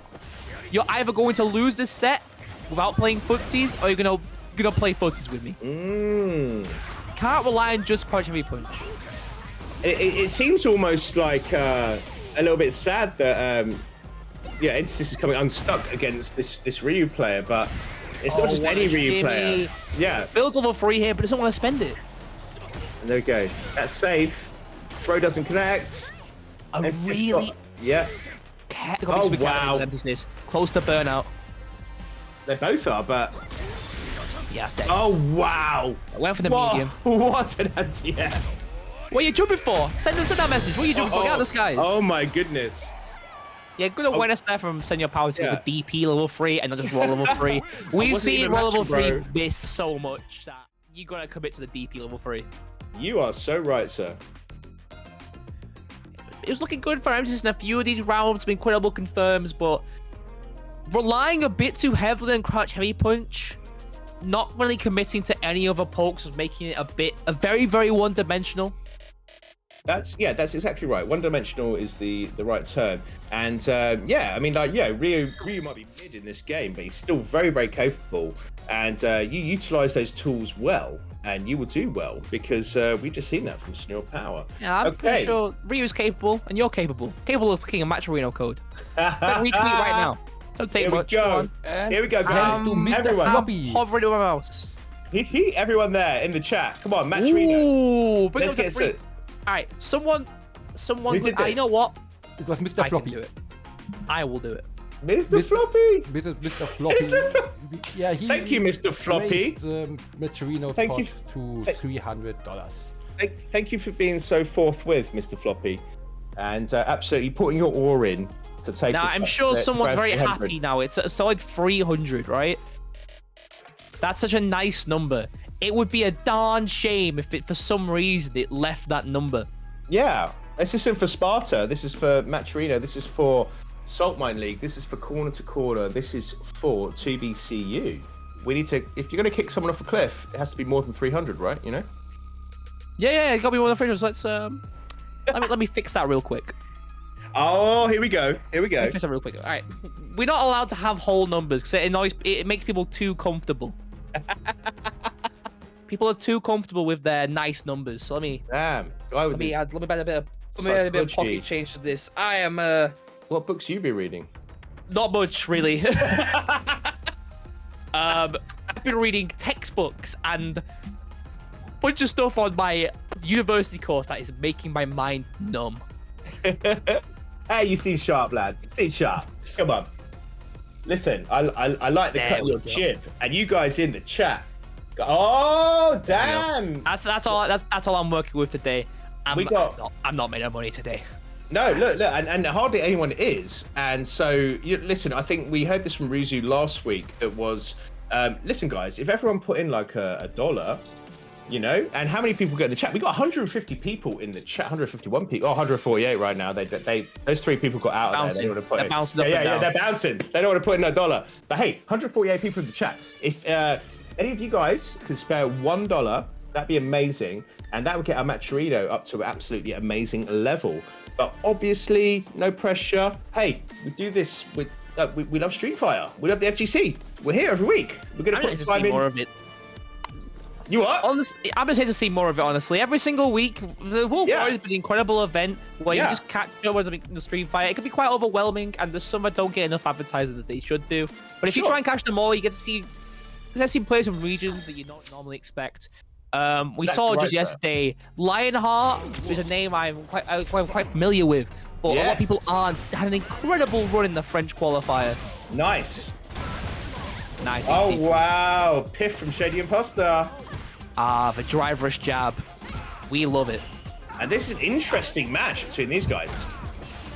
And you were saying before how Gibby always seems to never be in range. We saw it then. ShadyImpostor with absolute certainty that his stand heavy kick would reach.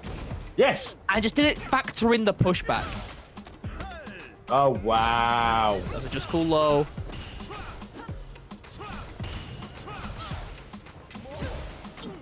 And I personally love it that DJ is so strong in this game. He deserves 1 season after what they did to him in 4. He deserved it. 1 season though, just 1. Yeah. No punish. As strong as Guile, right? Definitely at least as strong as Guile. Odd, very, very strange lack of a punish there from ShadyImpostor on that OD spin kick. Could have just gone straight for stand heavy kick. It was not spaced, but ended up losing it out. Oh, I love this. Just cool low. It's just cool low. Oh, if you wait, if you're teching, if you're pressing, it makes taking your turn back such an incredibly difficult task.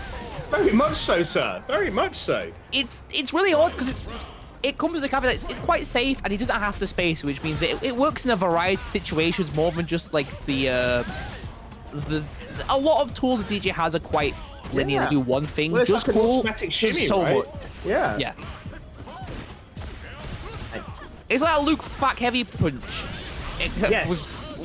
Leads to slightly less damage. It's almost like Ken with his kicks, right? You know, you could have an overhead, you could have a low or whatever.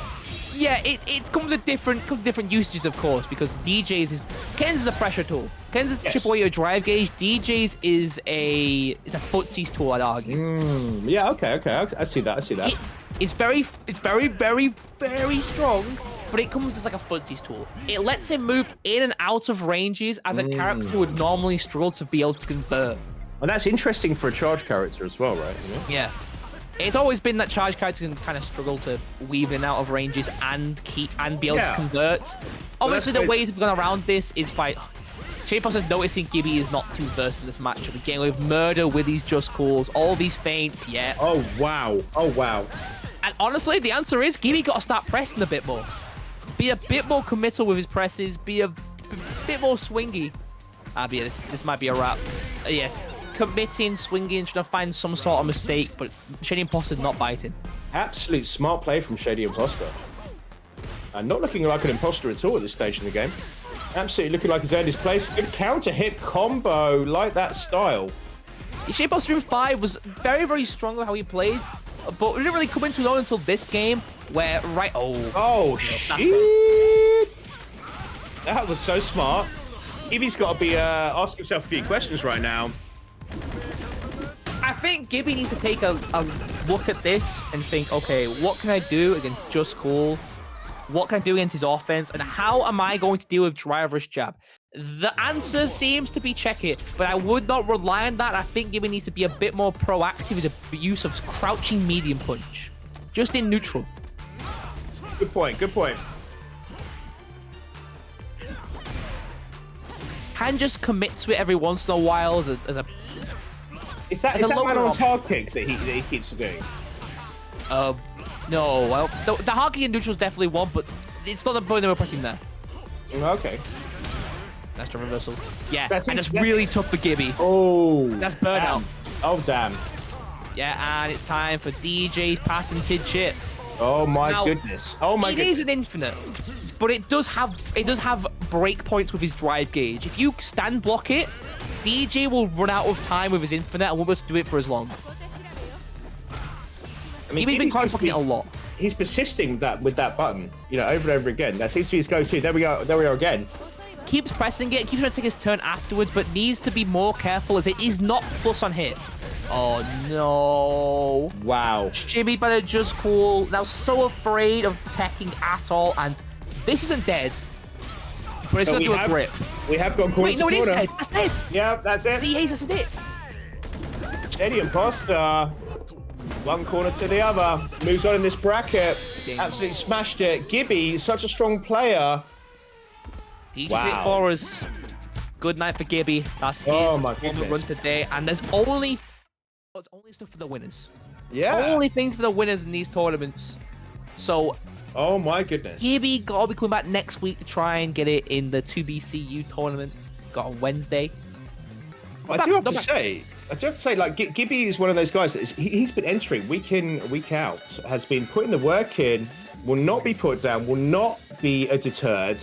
This guy has been he's coming back every week, and I appreciate that, You don't improve unless you keep a consistent schedule of playing the game.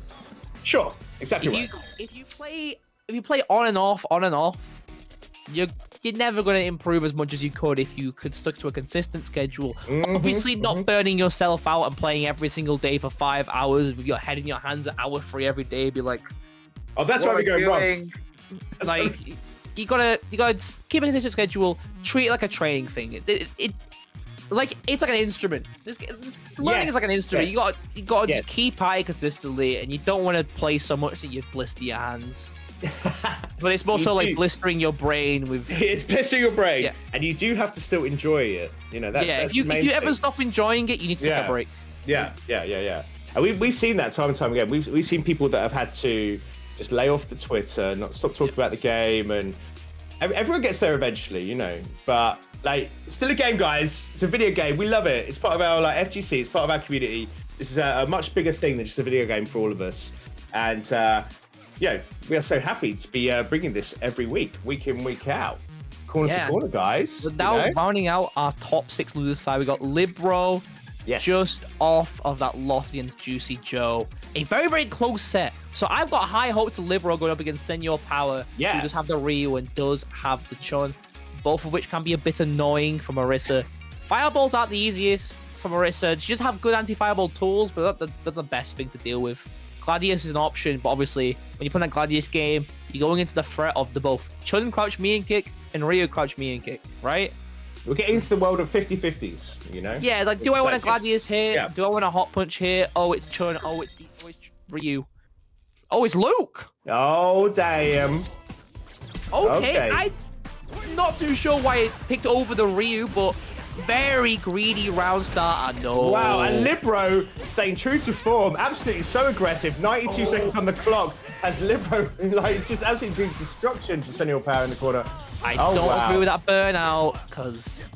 But this is, again, this is the conversation we'll be having all night, right? This is, if it works, it works. Yeah, if you get it in round start and be able to get it going immediately, maybe it'll work if we can make it back, but Senor Power's everything in their arsenal to try and rob his back because of the burnout. But it's done already. Libbro just needs one good tap. Oh, Trantirodi Gladius just released too late. Oh, look at this. Just going like fucking YOLO here. Like, May feel a bit you only live once, but a DP's not going to do much at this point. You got a life to spend. And a lot of drive meter now. Fireball. Yeah, like... You win.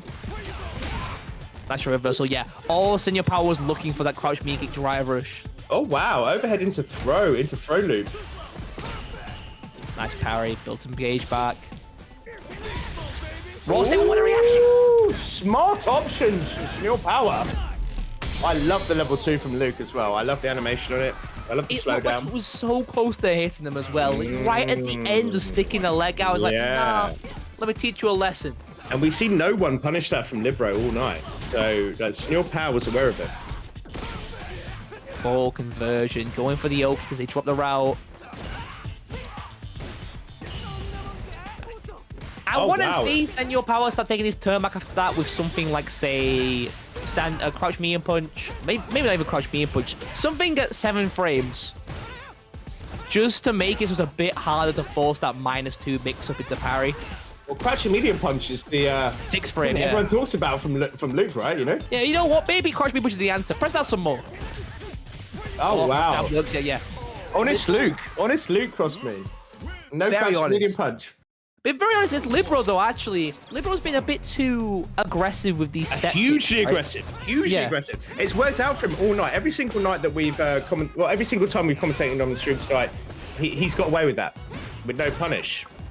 But now I think it's time, as you were saying, before, to slow it down a bit and just play with that crouch me and punch, that stand heavy kick, like we've seen already here, and just look for a whiff punish, get that offense started, and just be willing to just, you know, run it like this. Okay. Drive. Well, we got a piff from Senor. Into throw. Risky business. It is a risky business, but before he was in the corner against Libbro, so. Oh, what? Wow! Oh my goodness! What an incredible response from Senor Power that was to know his space perfectly. Ballsy man. Back heavy punch Luke is not talked about enough. We talk about Jamie's back heavy punch. That one goes back further and links to crouch heavy punch. It's one of those. It's one of the only back sway options to link into a heavy naturally. DJ sways a ton. Luke's links to a heavy. That's a damn good point. Your knowledge is impeccable. I'm not gonna pretend DJ sways fair. Don't get it. Just don't want people pretending that this one's fair. And a piff again. Ooh, what a jump heavy. Trying to go for the air to air, but that big fist hit so deep. Yeah, that was very similar to Ken's one. Air to air. Laws, I think we said it before. I think I've said it before. Burn himself out. Low on gauge. Senor Power got a full drive gauge to work after this. I know, but Libbro is one of these guys that's why he seems comfortable. He just wants to get you there. It's been comfortable so far, but the last round showed that it's not the nicest place to be, and this. Yeah, why would you be around? Hey ho, hey ho. Like, oh no! Oh! Had the chip out in the palm of the hand, mate. So unfortunate for Senor Power. But, nice but I don't know. He seems so confident in these big bets. no whip pushing the Gladius. It's so scary. At any point, it's so scary. Screen, you gotta be like, you gotta keep the back of your mind. She could Gladius hit. Yeah. What a parry. I'm scared. I'm not playing. You gotta be. Oh, corner we go. Oh, that's a shimmy back heavy kick. If we go for the full route here, do we land the optimal? Yes. No, we don't need to. We don't need to. No jumping. You're going to somewhere or other. Yeah, London. That's right. Going to Belfast. Belfast? Hey, to be sure. Going to Birmingham. I like the JP, like when he does his level, his CA, it sounds like he's like to Acton. To Acton. No. That's scarier than Two Ashes. No, exactly, yeah. Oh no, you're going to a really rough part of London. Oh no. Why'd you put me there, JP? Oh Jesus! Ooh, what a parry. Look at this. Look at this. You're looking so good in your power, but... Wow. Can Libbro turn this around? Can he do it? Oh! Oh, no, you and don't. Been on that drive gauge. Oh. Skills from Senor Power. Perfect parry can be a swing, but it also goes both ways. It's at any point, if you got the parry to use, you could be losing. Nice command grab. The forward heavy kick to chip away the drive gauge. Wow. No. Oh, this is brutal. Libbro just still playing the same game. Not deterred. 2-0 on the board. It's set point to Senor Power. Libbro's just going to keep doing the same game plan. It's so oppressive once you're in burnout against Marissa. Oppressive is the right word. It's not plus every time. It's not as if she's doing an infinite. You're just taking so much every time you block anything. Oh no. Yeah. It's the mental damage, right? It's like, I can't believe that so much damage has happened. So that's 70%. That's like actually 70% damage. Look at this damage. Off of a single counter hit. And 91 seconds still on the clock. 89 when she wins. One counter hit into like a completely reasonable counter hit, 70%. Yeah. And not in anyone's top 5. Yeah, the damage output is not the only thing you need in the character. Ken doesn't do Luke damage. Yeah. He's definitely top 5. He's got a lower end of damage, to be frank. It's just the space he gets every time. There's more options to do the damage, right? Safe jump for days. Reset. There we go. Don't count Libbro out, yo. One air to air. Look at this. Do that. That doesn't work. Definitely like Gladius. Level 1. Oh, level 2 is a bit. Oh shit! No. And no options here for Senor Power. Doesn't have any super. Oh, the overhead. Yeah. The frame trap there for crouch jab, stand heavy punch. There's a big gap. Senor Power knows it. Mashing, getting out of there. Wow, it's the reset. So many openings on Libbro, but not that much damage. Oh no. Wow. Just chucks him out the corner. Not even bothered about keeping that corner. He doesn't need to be in corner right now because he's got such a big life lead. Yeah. Libbro absolutely sending a message. Not deterred in the slightest. Nice neutral jump, but didn't get the link. Hit way too high up. Ooh, nice whip punish. Yeah, I like that fireball there. That Sandblast trying to force the burnout. Great awareness. And he gets it, but still Libbro still playing this game. So there's a lot of the burnout gauge gone. Can get this meaty forward heavy kick into Gladius to do a good chunk of this drive gauge. Not necessarily force a burnout, but get very close to it. And it's there. He's got his gauge back. And it doesn't matter. That was so smart. That was so smart of a shimmy because it both beat crouch me and kick wake up and tech. Oh. And arguably, Luke is the best character in the game right now. 9 Lukes qualified for Capcom Cup, as far as I'm aware. And, depends who you talk to. Yep, well, fair enough. The top, because like the top 3, I think is pretty agreed upon right now of like Luke, Ken, JP. Yeah, but it's always interesting and impressive to see characters such as Marisa being played by an absolute pro like Libbro doing the damage, right? Yeah, doing incredible amounts of damage in this tournament, doing incredible amounts of damage to Senor Power, and the reverse 3-0 has been on. I've just cursed. Let me touch someone. Right. Curse has been deterred. It's not my fault if... Yeah, I don't even want to do commentator's curse. I'm not... No. Oh, wow. You got to piff sometimes. There it is. Keep on piffing. Get that drive gauge gone. Libbro with no drive left. Look, trying to get away. And one of these guys that doesn't care about drive gauge. Might want to care now that you're in the corner against Luke, because you've run out of options. And your power, bringing on the pain. I can't help but be reminded of Homer when he changed his name to Max Power. Oh, good jumping. Oh, free. This is big. This is big. What an air to air. What a read. And likely been taken by Libbro now. For the Oki. So good. Wow. Oh, he did. And you should be dead. Yeah, that's a wrap. Just level 3 immediately. Doesn't even go for the step kick. We're not even attempting anything that could cause a drop. Libbro takes with an incredible reverse 3-0 over Senor Power. And this guy got him tapered. He had it all on the line the whole time, like the whole tournament. This guy has been playing it like, you know, close and fast. Just absolutely not bothered about consequences. If he wins, he wins. If he doesn't, well, fair enough. He tried his best. But this guy, you know, it's got him through there. Now, there've definitely been a lot of consequences to his actions, but the changes to his offense to account for that have been enough to bring it all the way.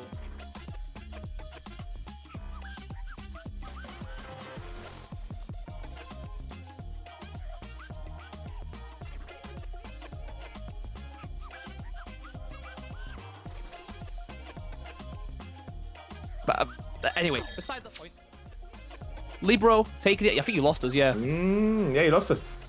I don't know if it's worth starting the stream again. There we go. There we go. We're back. We're back. We're back. Back in the room.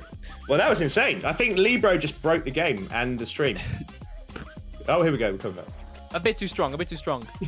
Libbro's offense was definitely still just as aggressive, but it's the way you out the offense that really will change this matchup. In neutral, was willing to just go for forward heavy kick Gladius. A lot of drive rush heavy punch. Yes. And you see Senor Power getting slowly. This game is mentally draining. You can see throughout a set a player's mental getting drained and drained and drained. Not because they're getting frustrated, not because they're getting tired. It's because their mental stack's being built up and built up and built up. We saw that with the level 3 at the end. Yes.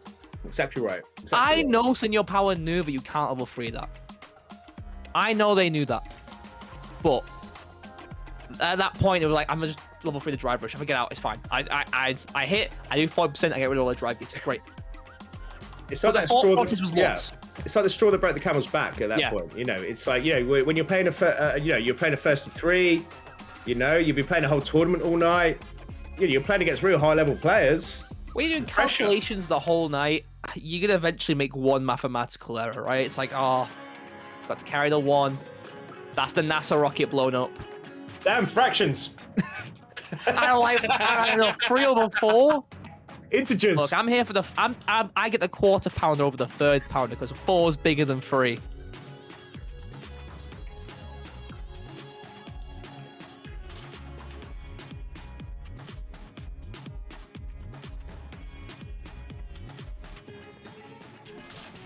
I wonder what's going on here. It's getting really weird. It's a bit wonky. It's getting a bit wonky, isn't it? I wonder if the stream is on Twitch fine? From my end, it looks fine. Twitch looks okay. It's just my end that seems a bit... both of you get lost all the time. That's why. I think it's... it might just be jittering a bit. It'll fix itself. All things like this do. It's the internet elves. It's the internet elves. They were too busy working. They're too busy working at Santa's workshop. Yeah, they're just trying to combat everything that Alex Jones and Elon Musk is saying. But here we are. We're back. Hey, and we hey guys, have winner finals ready with Juicyjoe and Dante Liquid. Yes. So two characters who one who wants to be full screen and one whose players want to be full screen. There we go. Exactly right. Dante's been showing that they want to play this close-up neutral game, and so is Juicyjoe. So I think we're going to see very, very close-range footsies where I think Lib might have the advantage with that back-heavy punch. That's interesting. Being able to just poke and poke away. outside of JP's range could be a huge deal, but how offensive Juicyjoe is with that drive rush crouch medium kick. Yeah, we just get a raw crouching medium into a drive rush medium into loads of stuff to put you in the corner. What a pickup! Oh my goodness. Absolutely incredible for Juicyjoe. Gets himself nice tech, but still has to block this mix-up. Juicyjoe's absolutely on fire this week. Not the slow neutral based game I was expecting. Juicyjoe starting off stronger with that drive rush, but Dante's in. Oh, look at this. The opportunity. Once Dante Liquid actually gets an opportunity, makes the most of it. Nice anti-air, gets the stop. Wow, and like Juicyjoe just been absolutely forced to defend. But not for much longer. Now it's all on Dante's defense. Are you gonna attack? Overhead, low. Nice drive reversal, just get out the corner. Spend that meter to escape. Yeah, big break. Both sit back, both low on drive gauge, but it's way more crucial now for Dante to get that gauge back. Because you're against JP full screen, and your drive gauge is a constant threat. And to have a projectile that you can trigger whenever you feel like it is such a boon in this game. It's similar to Fork's V-Skill 2, except you can have it full screen procced without committing heavily. You're exactly right. Oh, better yet, Rose is soul punish, but not on Rose. Oh, I remember when Rose was good, right? No, we don't. let's we definitely saw like a Filipino man played very incredible Rose, but was not one of the strongest. We saw Aqua as well, who's on JP. So we saw a few players moving to similar characters. Oh, unfortunate held parry. Wrong commitment. Now paying that price. Price with blood, price with gauge. No options to really force her way in. Lily. No. And when Juicyjoe set up traps all over the screen, like what the hell are you gonna do, right? Kaizo Mario. I like it. How good are you? How good are you at Mario 3? Now, really, how good are you at Mario 3? I love Mario 3. I want to be a raccoon, man. Win this matchup. I like being a raccoon. Try whiff punch that crouch face, but just not in range. Everything's perfectly spaced right now from Juicyjoe. We're not seeing much back face coming in from Dante. I'm surprised by how little we're seeing it. Well, he's thrown it out so much before in the mirror match.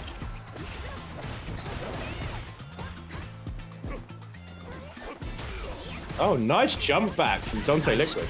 As well, level 2. Doesn't want to spend it. That greed might come back to bite Dante because you're in burnout against JP. You're full screen, free portal. Oh no. You've talked about this, Loz. This is burnout against JP. This is horrible. It's horrible. You know, it should be a done deal as far as I'm concerned if you're burned out against JP, you know? What? Yes. It was a juggle as well, which means this is probably dead. Yep. He's so happy to be there. He really is. Villains are so happy. I want that sort of energy in my life. I want to be able to go all the time about random things. Bro's committing tax fraud and he's laughing his way to the market. He's chuckling just like... He's literally a financial villain. Yeah, he's like... Oh, look at this! Oh, wow. That was such a good whiff punish. Look at everything got off there. He's got way more range than most people think. The awareness of the timing with these portals. So good. Departure. Oh, it's a done deal, bro. Now, it's called Departure, but I think he's pointing to departures. You're leaving this tournament by flight. Dante is one round away from losers. Your flight is on time. Your window First time for everything. Yeah. Okay. And Corner2Corner, name of the series. Hey-oh. Oh. See, we did that. Committing a bit too hard. These pokes on portals. And it is definitely Corner2Corner. Sets the portal and baits the tech, calls it out, level 1 kill here. Oh, it's a done deal, bro. Juicyjoe just tying it up just like that. That was insane.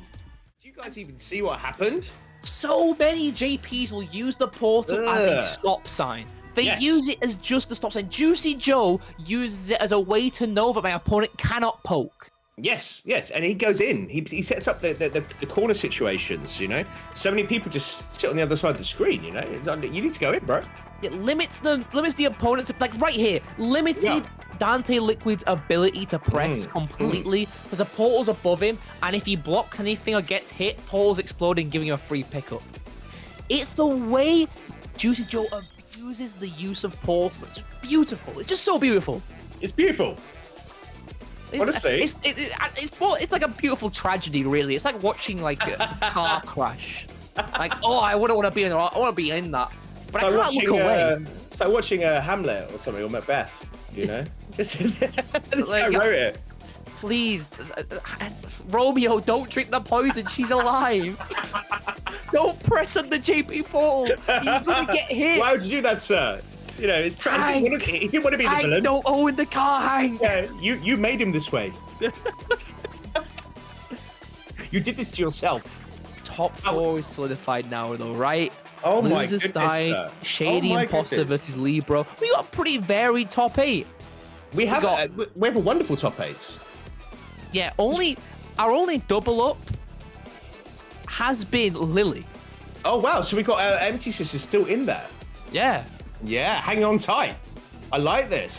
Maybe we're going to see these guys come up against each other again. I don't know. Oh wait, emptysys is out. Emptysys is out though. Oh, is he? Yeah, sorry. emptysys is out. So we have top 8. We got 2 Lilies there, but emptysys is out. Our top 4 does have a DJ, a Marissa, a Lily, and a JP with Juicyjoe in winners finals. And it's looking a bit like Juicyjoe's day. However, I've been watching ShadyImpostor tonight. He's one of the ones to watch, so is Libbro. Juicyjoe is torn through Libbro, torn through Dante, not seen ShadyImpostor this bracket.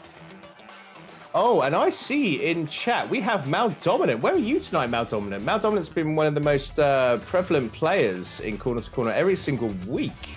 But man, not here tonight. Maybe he's qualified already. Oh no, he hasn't qualified already. I expect to see this guy back soon. And we have Ryan Hart. I heard Juicyjoe has the juiciest JP. He didn't disappoint. Yes, sir. Honestly, we are absolutely blessed to have these guys playing tonight. What a whip punish. Great use to crouch me and punch. Because a lot of DJs better normals with how that box is placed. And Libbro just doing what Libbro does. So aggressive. Try committing to the Gladius. Gotta try and go for the... Oh, what a parry! Saw the just call, reacted with a parry, gets the perfect, gets the corner, and it's time to bully this drive gauge. Oh, wow. Great whiff punish. Number 1. Doesn't go for it. Saves that meter. Wow. The aggression of Libbro here tonight is just bewildering, to say the least. Nice balance to get out of range of any sort of sways. Because Libbro knows that drive gauge is coming back pretty quickly. But didn't believe they could afford to take it. What a drop. You couldn't seal the deal. 2+ because of burnout was. Wow. He sees a lot of command grab cards like G. Oh my goodness. They do button drive rush command grab, but because they're so plus, the block stun keeps them throwing ball. It just doesn't work out. And that was tight. Oh, wow. Can't convert a range. Level 3. Yeah. Look at this. You've seen the damage. Yeah, do a good solid 60% here. Or no drive gauge against DJ. DJ's burnout pressure, one of the best in the game, can force plus frames from wherever with OD so bad. But we're out. Wow. I don't care about your mix-ups. It's just gonna be back throw. Get out of here. You have to crouch me and punch. Oh, wow. Yeah. That trade. It's so high. Crouch me and punch, stand me punch. You get a trade. It's almost certainly your turn. But no super hit for Libbro. That's insane. Safe jump. Okay. Nice. I like a drive reversal. It's not the best option against a lot of things, but against stuff like OD Gladius and regular Gladius, it can do a ton of work. Alright. I can sympathize with that option. Burnout's here. What is Libbro gonna do? Because they have to put parry this. Yeah, there we go. Okay. Just held it! Oh, wow. And the aggression from Libbro just keeps on going forward. Didn't work out that time.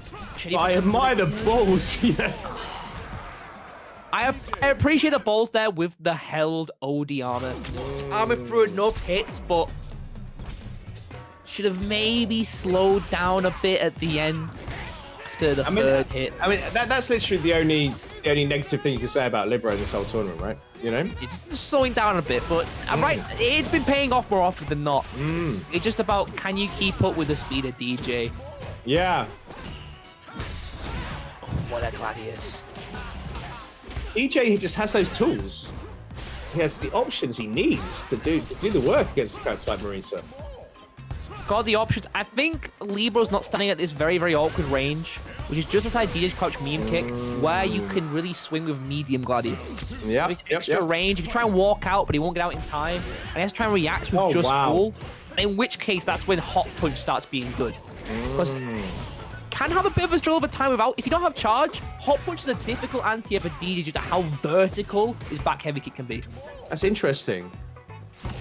Obviously, it's not possible, but people are difficult with other characters. Oh, okay. Oh, damn. Like, how much drive meter Libbro has to burn just to get in on ShadyImpostor is it's quite something. Yeah, he's playing a sort of, let's say, guileless game. Playing like a Ryu, where he's using the poke of the fireball along with a donkey kick or his soul back here to make it very, very difficult for Libbro to get anything going. Level 3 is almost there, which means ShadyImpostor's got to be careful throwing fireballs. So, like, yeah, try and bait like that. Oh, there we go. That was amazing. And that's all of ShadyImpostor's drive gauge being chipped away, and that's all of Libbro's drive gauge back. Okay. Nice size with the drive. Wow, and again, the whiff punish. Absolutely incredible. Yeah, Kaution really good. The crouch light kick. Yeah. Odd decision, but if it works for Libbro, you gotta be happy on that end.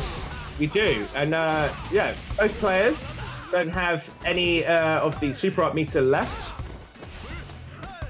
Nice. He's just going in, bro. He's just going in. Yeah, oh, wow. Big Look at that. finish, but yeah, huge scaling on that stand heavy kick means this is not going to be anywhere near a close enough route to kill. Yeah, nice driver to avoid the throw. Great jump out of the corner. Good, perfect parry, though. Oh, safe jump. Empty jump throw. Look at the drive gauge taper away. Libbro playing so smart. Level 2 is here for ShadyImpostor, which means if one anti can do it, and that should be it. Yeah, into level 2. Show me the rhythm. Back hit. We get that punch that's sicker. We get that punch that's cooler. ShadyImpostor up 2-0 over Libbro. Libbro definitely not down and out. Feeling a bit more comfortable with the poke game, but just absolutely playing a blinder. Absolutely precision on point. Nice armor. Yeah, EXDP's gonna spent a lot of gauge on that. We're gonna try and bring it all the way back here for making one good defensive read. Oh no. Corner's taken. Burnout's in. Libbro looking good. Yeah, nice air-to-air target combo. And good force in the stun there. Nothing DJ could have done due to his non-invincible level 1. Can always beat back though. You have to do it sometimes. I've been given an EXDP at round start. I'ma use it. Hell yeah. Spend it while you got it. Plus frames off this and no respect from Libbro. None at all. Look at that jumping. For the anti-air. This is a thing DJ players are still getting used to. See players like Ras getting used to it now, where they use just cool, see a forward jump, and go for the anti-air option instead of going for like an overhead blow. It's a hard reaction, but it's definitely doable. Wow. Great avoidance of the DI there from ShadyImpostor. Turns it round. Looking to seal the deal here. Libbro still trying for his life. Yep. Nice bit parry. Couldn't have a crouch fierce there, but it's fine. Yeah, we go for level 3 here. Great awareness. Because you build your burnout gauge, you burn yourself out, which is not the greatest, but you get on this gauge back. Libbro gauge is all gone. For his fireball. Oh, checking for a bait. He was, wasn't he? Cheeky boy. Afraid of that CA. Very afraid of CA, and you understand why. Oh, hell yeah. Oh, my drive gauge is back. Oh, no. Oh, my God. Anyway. What happened? Drop the second back heavy push. Oh, he gets a hit again. Libbro coming up trumps here. ShadyImpostor just going for it. A lot of drops. Yeah. And you better hope that Shady's mental doesn't get tricked away with this. Gets close hit EX Fireball there. If you get hit by close hit EX Fireball, you can mash. He can't drive rush though. He's not plus. Wow. ShadyImpostor just like, dude. Oh my God, he's just getting pushed into the corner. And wow. Wow. And Libbro's just stuck to the same game plan the whole tournament, you know? Not deterred whatsoever. The way he plays is so mentally taxing that it eventually by the end of the game, you're making these mistakes. ShadyImpostor, not deterred though. XDI. I'm liking the change of style on defense now from Libbro. Noticing ShadyImpostor's tendency to go immediately for just pull off these far range pokes and not confirming anything, which is leading to his downfall right here. Level 2's the neck, and again the grab. Wow. Gone in 60 seconds was his lead. The 2-game lead gone in 60 seconds. This is exactly what we saw against. Is exactly what we saw against Senor Power. Damn right, sir. Damn right, sir. It's like just chipping away at that mental game, you know? And the thing is, even if ShadyImpostor runs over this now, he's got to play immediately and lose his final set. He might be drained for the next one. Yeah. And Libbro is not out of gas whatsoever. No flash kicks, committing so much to the parry. Wow. It's been such a fast turnaround. ShadyImpostor been playing generally quite slow to take in these games, but Libbro, when he gets rolling, it's a steamroll. Yeah, exactly right. When he's that guy flattening gets rolling, buildings. This is a demolition team. Yeah, he is chipping away at that guy. He's chipping away at the soul of his opponent. Oh, wow. He's so good. He's so good with those reverse 3-0 from Libbro. Oh, my goodness. No. Drops it. What? Oh, wow. Does it matter? No. Libbro doesn't care. He's in burn. It doesn't matter. ShadyImpostor fight for his life. For it. Yep. And yeah. That button doing absolute, like, massive reward. Is that crouching medium punch that he's using there? Yeah, crouch medium punch is doing the work. It can be very annoying for DJ's buttons to try and counteract. All of his buttons hurt boxes are retiring in that range. You see a few buttons in this game that go over the top of it, but generally all of DJ's hurt boxes extend to that point. So it can be kind of difficult. The main thing we saw from Libbro, though, was defensive changes that let him get his offense started way more often, and all the little information he got. Every single time he did a safe jump, we saw a parry. Like we're seeing right there. We see the hot punch, goes for parry, looking for maybe a jump rush button or the safe jump setup, and keeps on parrying because Libbro's been going for these back heavy punches on Wake, the forward heavy kicks. And absolutely holding his nerve, not being deterred by his opponent's game plan, and just cracking on, you know? He's one of these guys, it's what we were talking about earlier. It doesn't matter if he's in burnout, you know? He's going to still crack on. He still knows what his options are. And those whiff punishes was something else, man. Incredible whiff punishes on DJ. Crouch medium punch is kind of a very difficult button to whiff punish due to its easily short recovery. It's no loot crouch medium punch in terms of like hurt box, hit box, but it's very, very difficult still. Every time, swing with a crouch medium punch, get in the driver shake, get in the corner, and put in Shady in these really, really difficult situations. Yeah. Very impressive stuff. Absolutely loving it.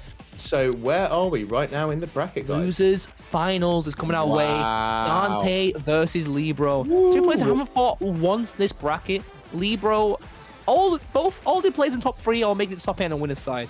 Yeah. So managed to claw their way back. Who gets their run back? Both were in. Libbro was in a relatively closer set than what we saw with Dante, who was being shown the door. Yes. Unfortunately. Yep. Built to redeem themselves in the winner's side, while Libbro definitely has the opportunity. Really does. Like, Libbro's not going to leave this alone. Libbro is on a tear. Now, Dante's shown that their neutral with Lily is quite incredible. So if Libbro's a bit too swingy with these buttons, we might see it all fall apart as Dante keeps finding these heavies.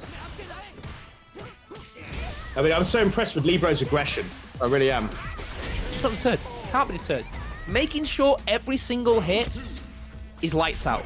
It's got to do at least 40% or Libbro's not happy. Yeah, right. What a pickup off the force knockdown. Dante Liquid, showing why he's no slouch. Oh. And there's the command grab again, treating this like a Zangi. Ooh, the damage. Oh, it's still anti-edge. Oh my god. Surprised by no forward jump out the corner from Dante. Closing his plus frames. Jumps out, nice jump over. Just goes to the throw. Doesn't like deal with anything like that. Oh, doesn't deal with the really? Keep going away from him.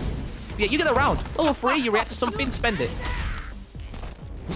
Now, that was a really smart level 3 there from Libbro. Go to the fake store, it punishes. Goes to the real store, punishes.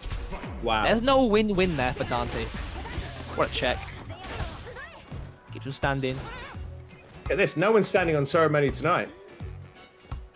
Dancing in and out of that crouch heavy punch range. You can see Libbro fishing to try and find that crouch medium punch. They've walked in and pressed an heavy punch so much into other players that Dante knows they have to preemptively press.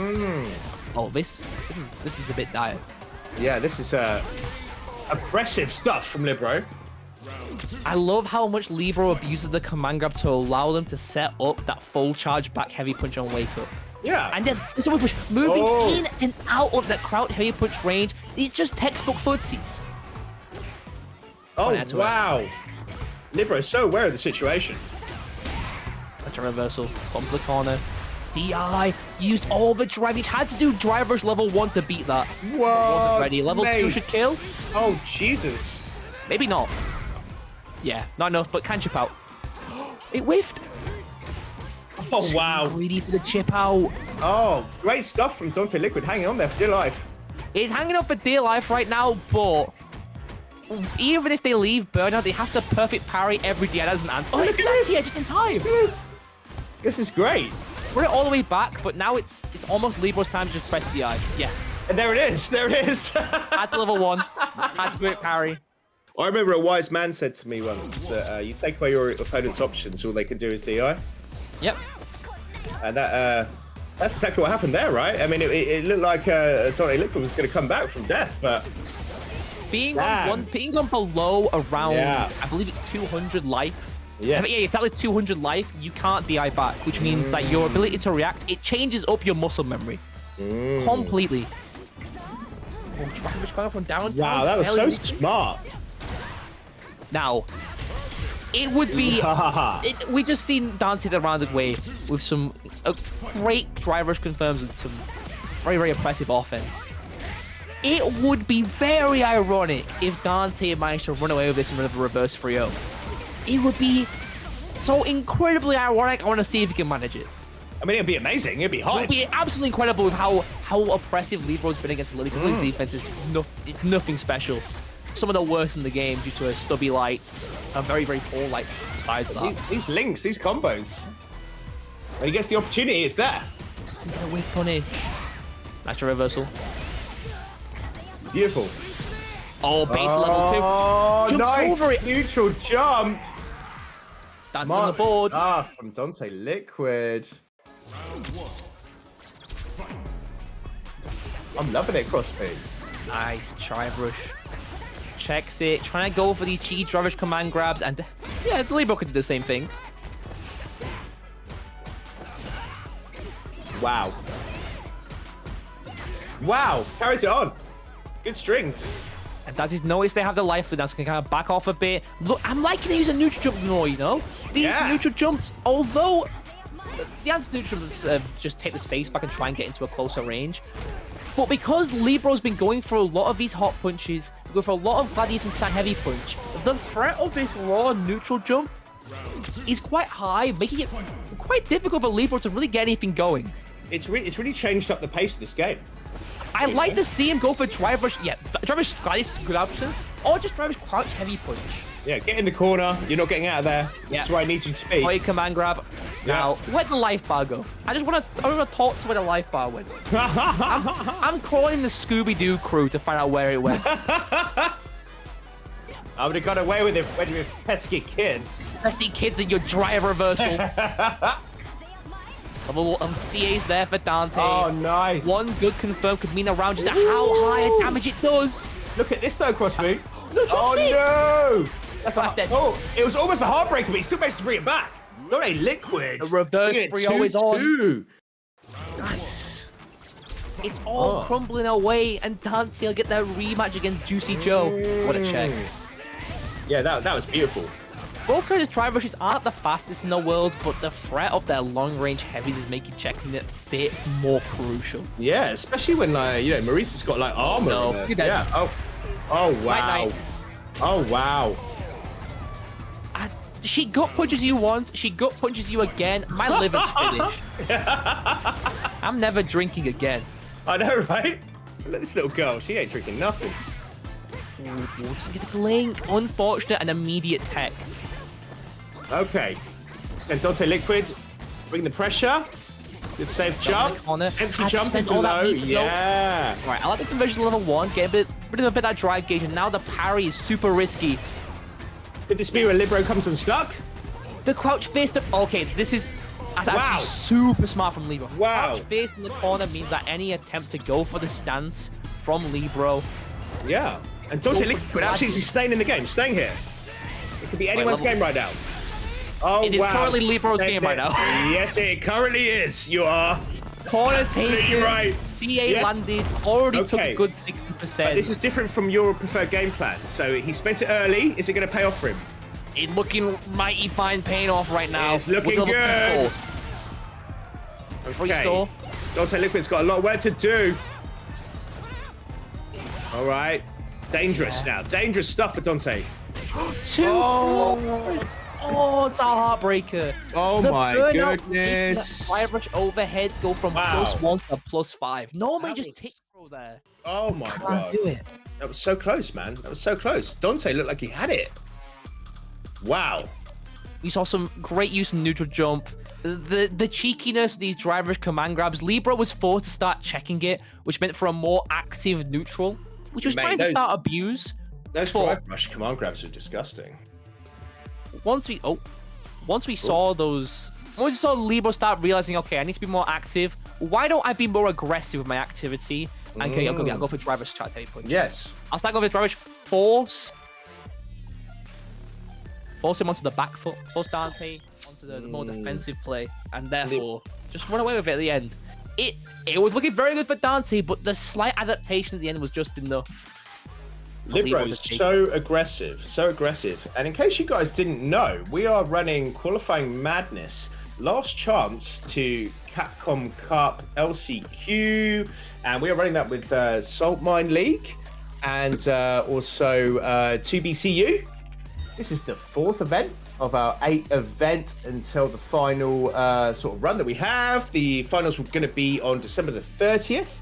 Guys, if you can possibly contribute to our match arena, put a little bit more in the prize pot for this eventual lucky winner, that'd be amazing. And here we are.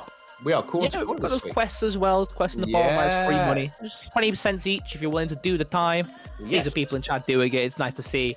Of course, pocket change, as Loz was saying, goes towards these players, all going towards their trip to Capcom Cup. Whoever wins the top 8 finals right before New Year's Eve.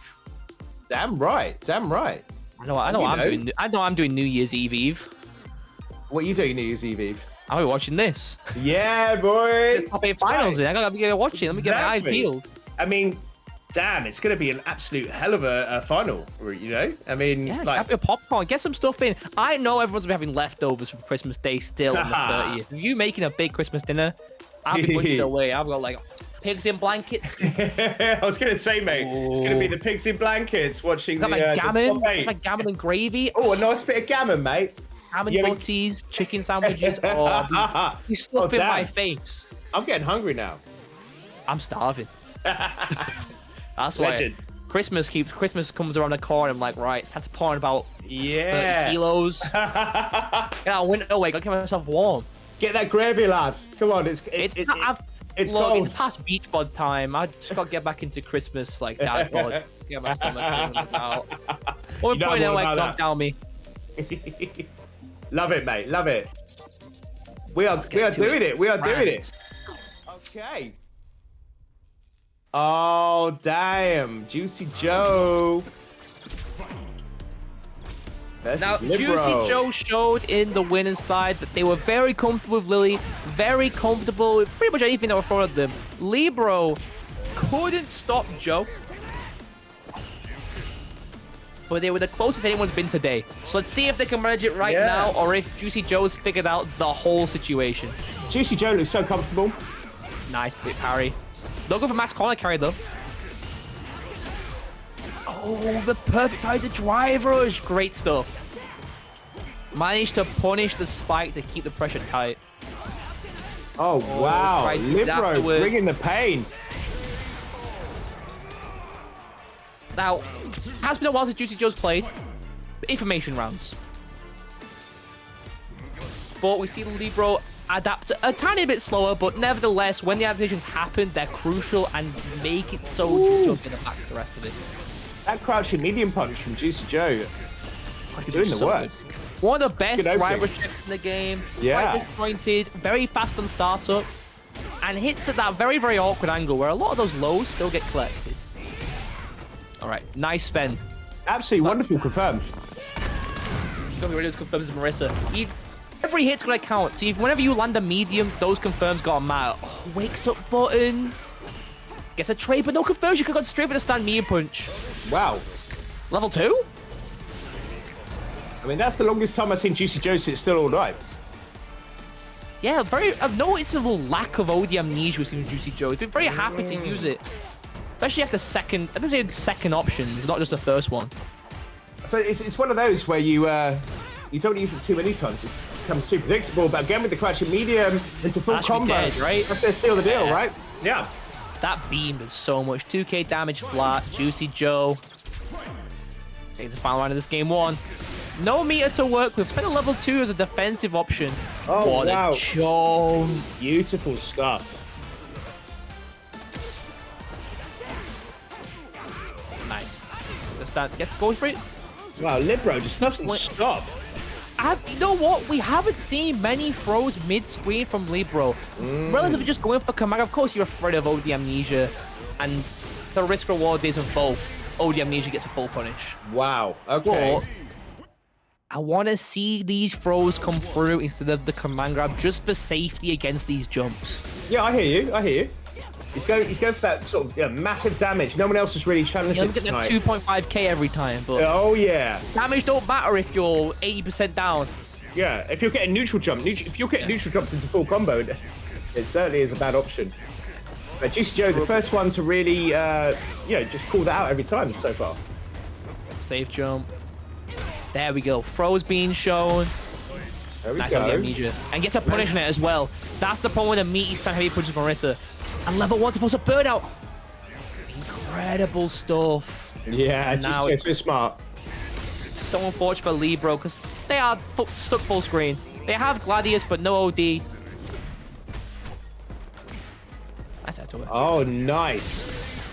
Gets clipped low. So many overheads you'll see time and time again from JP, but you never expect the heavy kick fireball. That's Torbalan doing work. Oh, yes.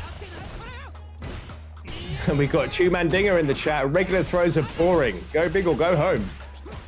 Sometimes you're right. Sometimes you're definitely right. You gotta put the fear in people. Some people don't have the fear of command grabs. Yeah, that's right. But Juicyjoe absolutely does. Yeah, Juicyjoe's like, I don't want nothing to do with that. I'm not having any of this smoke. No, see ya.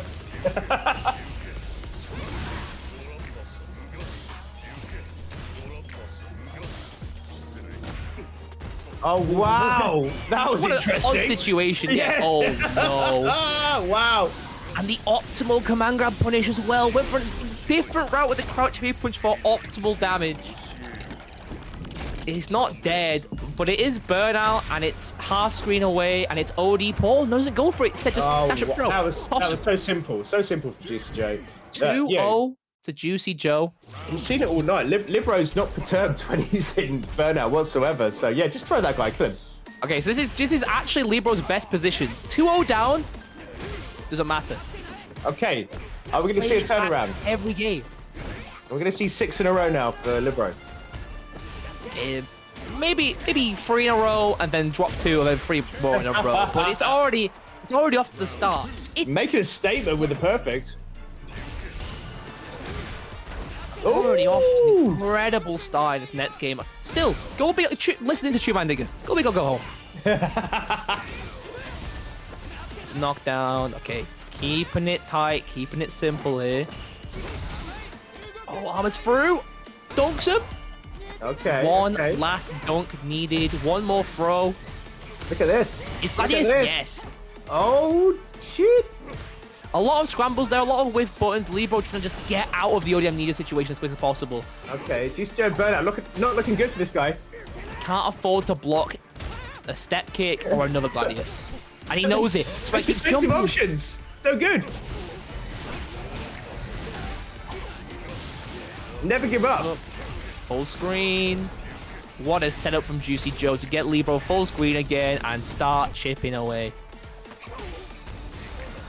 I'm going to come back slowly but surely. Force a chip. What an overhead. This won't be enough to kill, though. That was beautiful.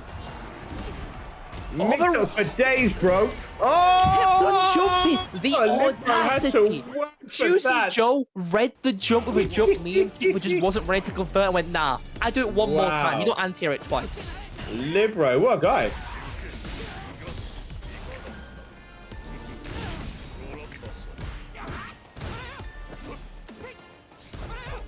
Okay, we got Ritus here saying Libbro is reverse 3-0 master, so yeah, he's done it every game. Every single time he reverse 3-0s. It's just it's some sort of he's got some magic. He just hit, you know what, maybe he's just trying to make us hype. He's just trying to build up the hype of it. It's like, I mean, I love it. I'm 3-0 down. I'll throw for 2 games. Yeah. It's like a WWE match. It's all scripted. Exactly. It's certainly not dry. Juicyjoe. I love that for Juicyjoe. Just using the hard kick, but not doing the target combo, but going into the crouching medium for a link. You know, just for a little bit more damage. Beautiful stuff. Yeah. Get that corner carry as well as the main thing. Getting that max corner carry. As soon as JP gets you in corner, JP can actually have a hard time putting you in corner unless he goes to these sort of dry brush conversions. But not here. We double dash. We forward everything underneath. Corner we go. Portal here. Damn right, good sir. We have Juicyjoe on set point right here on Corner2Corner this week. Libbro, no slouch. No such absolutely, but it is Juicyjoe with level 2 and a round lead. Level 3 even. And yeah, might spend it here. Or just leave him full speed. Yeah, so the portal actually.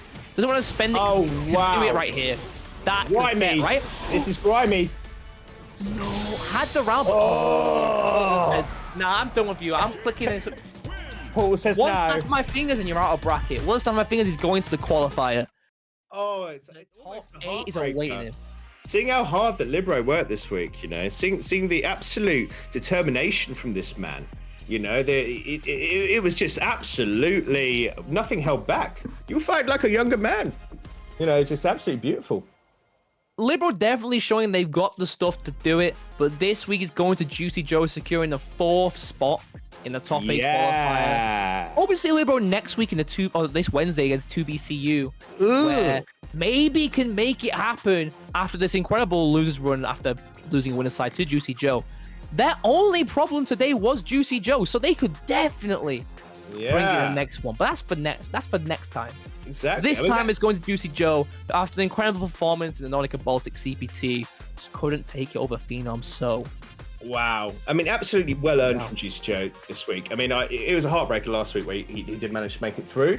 But yeah, it depends whether whether he wants to gatekeep now, whether he wants to let anyone else come through, whether he's going to still involve himself in the next sort of 4 events, or what's going to actually go down. Might try and just get the lab work done, you know, see who's coming in and see, like, okay, we got some killers already in the bracket. Got Nasty Claw, I mean, Hurricane, Rain Pro, train the Guile, Kami, Honda matchup before it, because you don't want to get caught off guard when there's a free flight.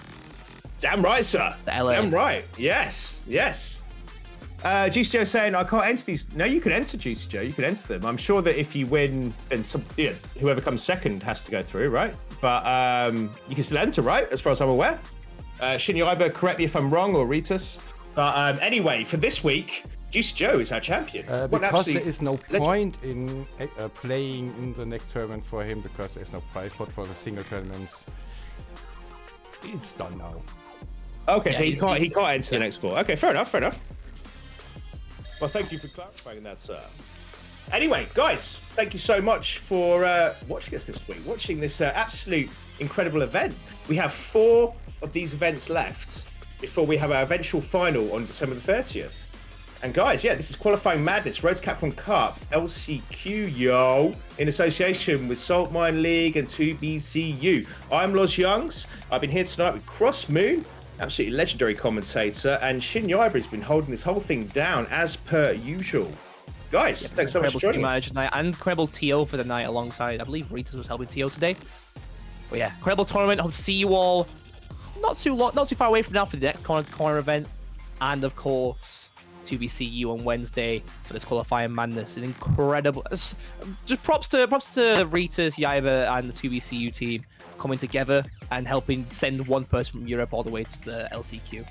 Yeah. It's great to see the European scene coming together to bring it about, and it's just EU helps their own, FGC help their own, and we want to make sure we have our best players on display.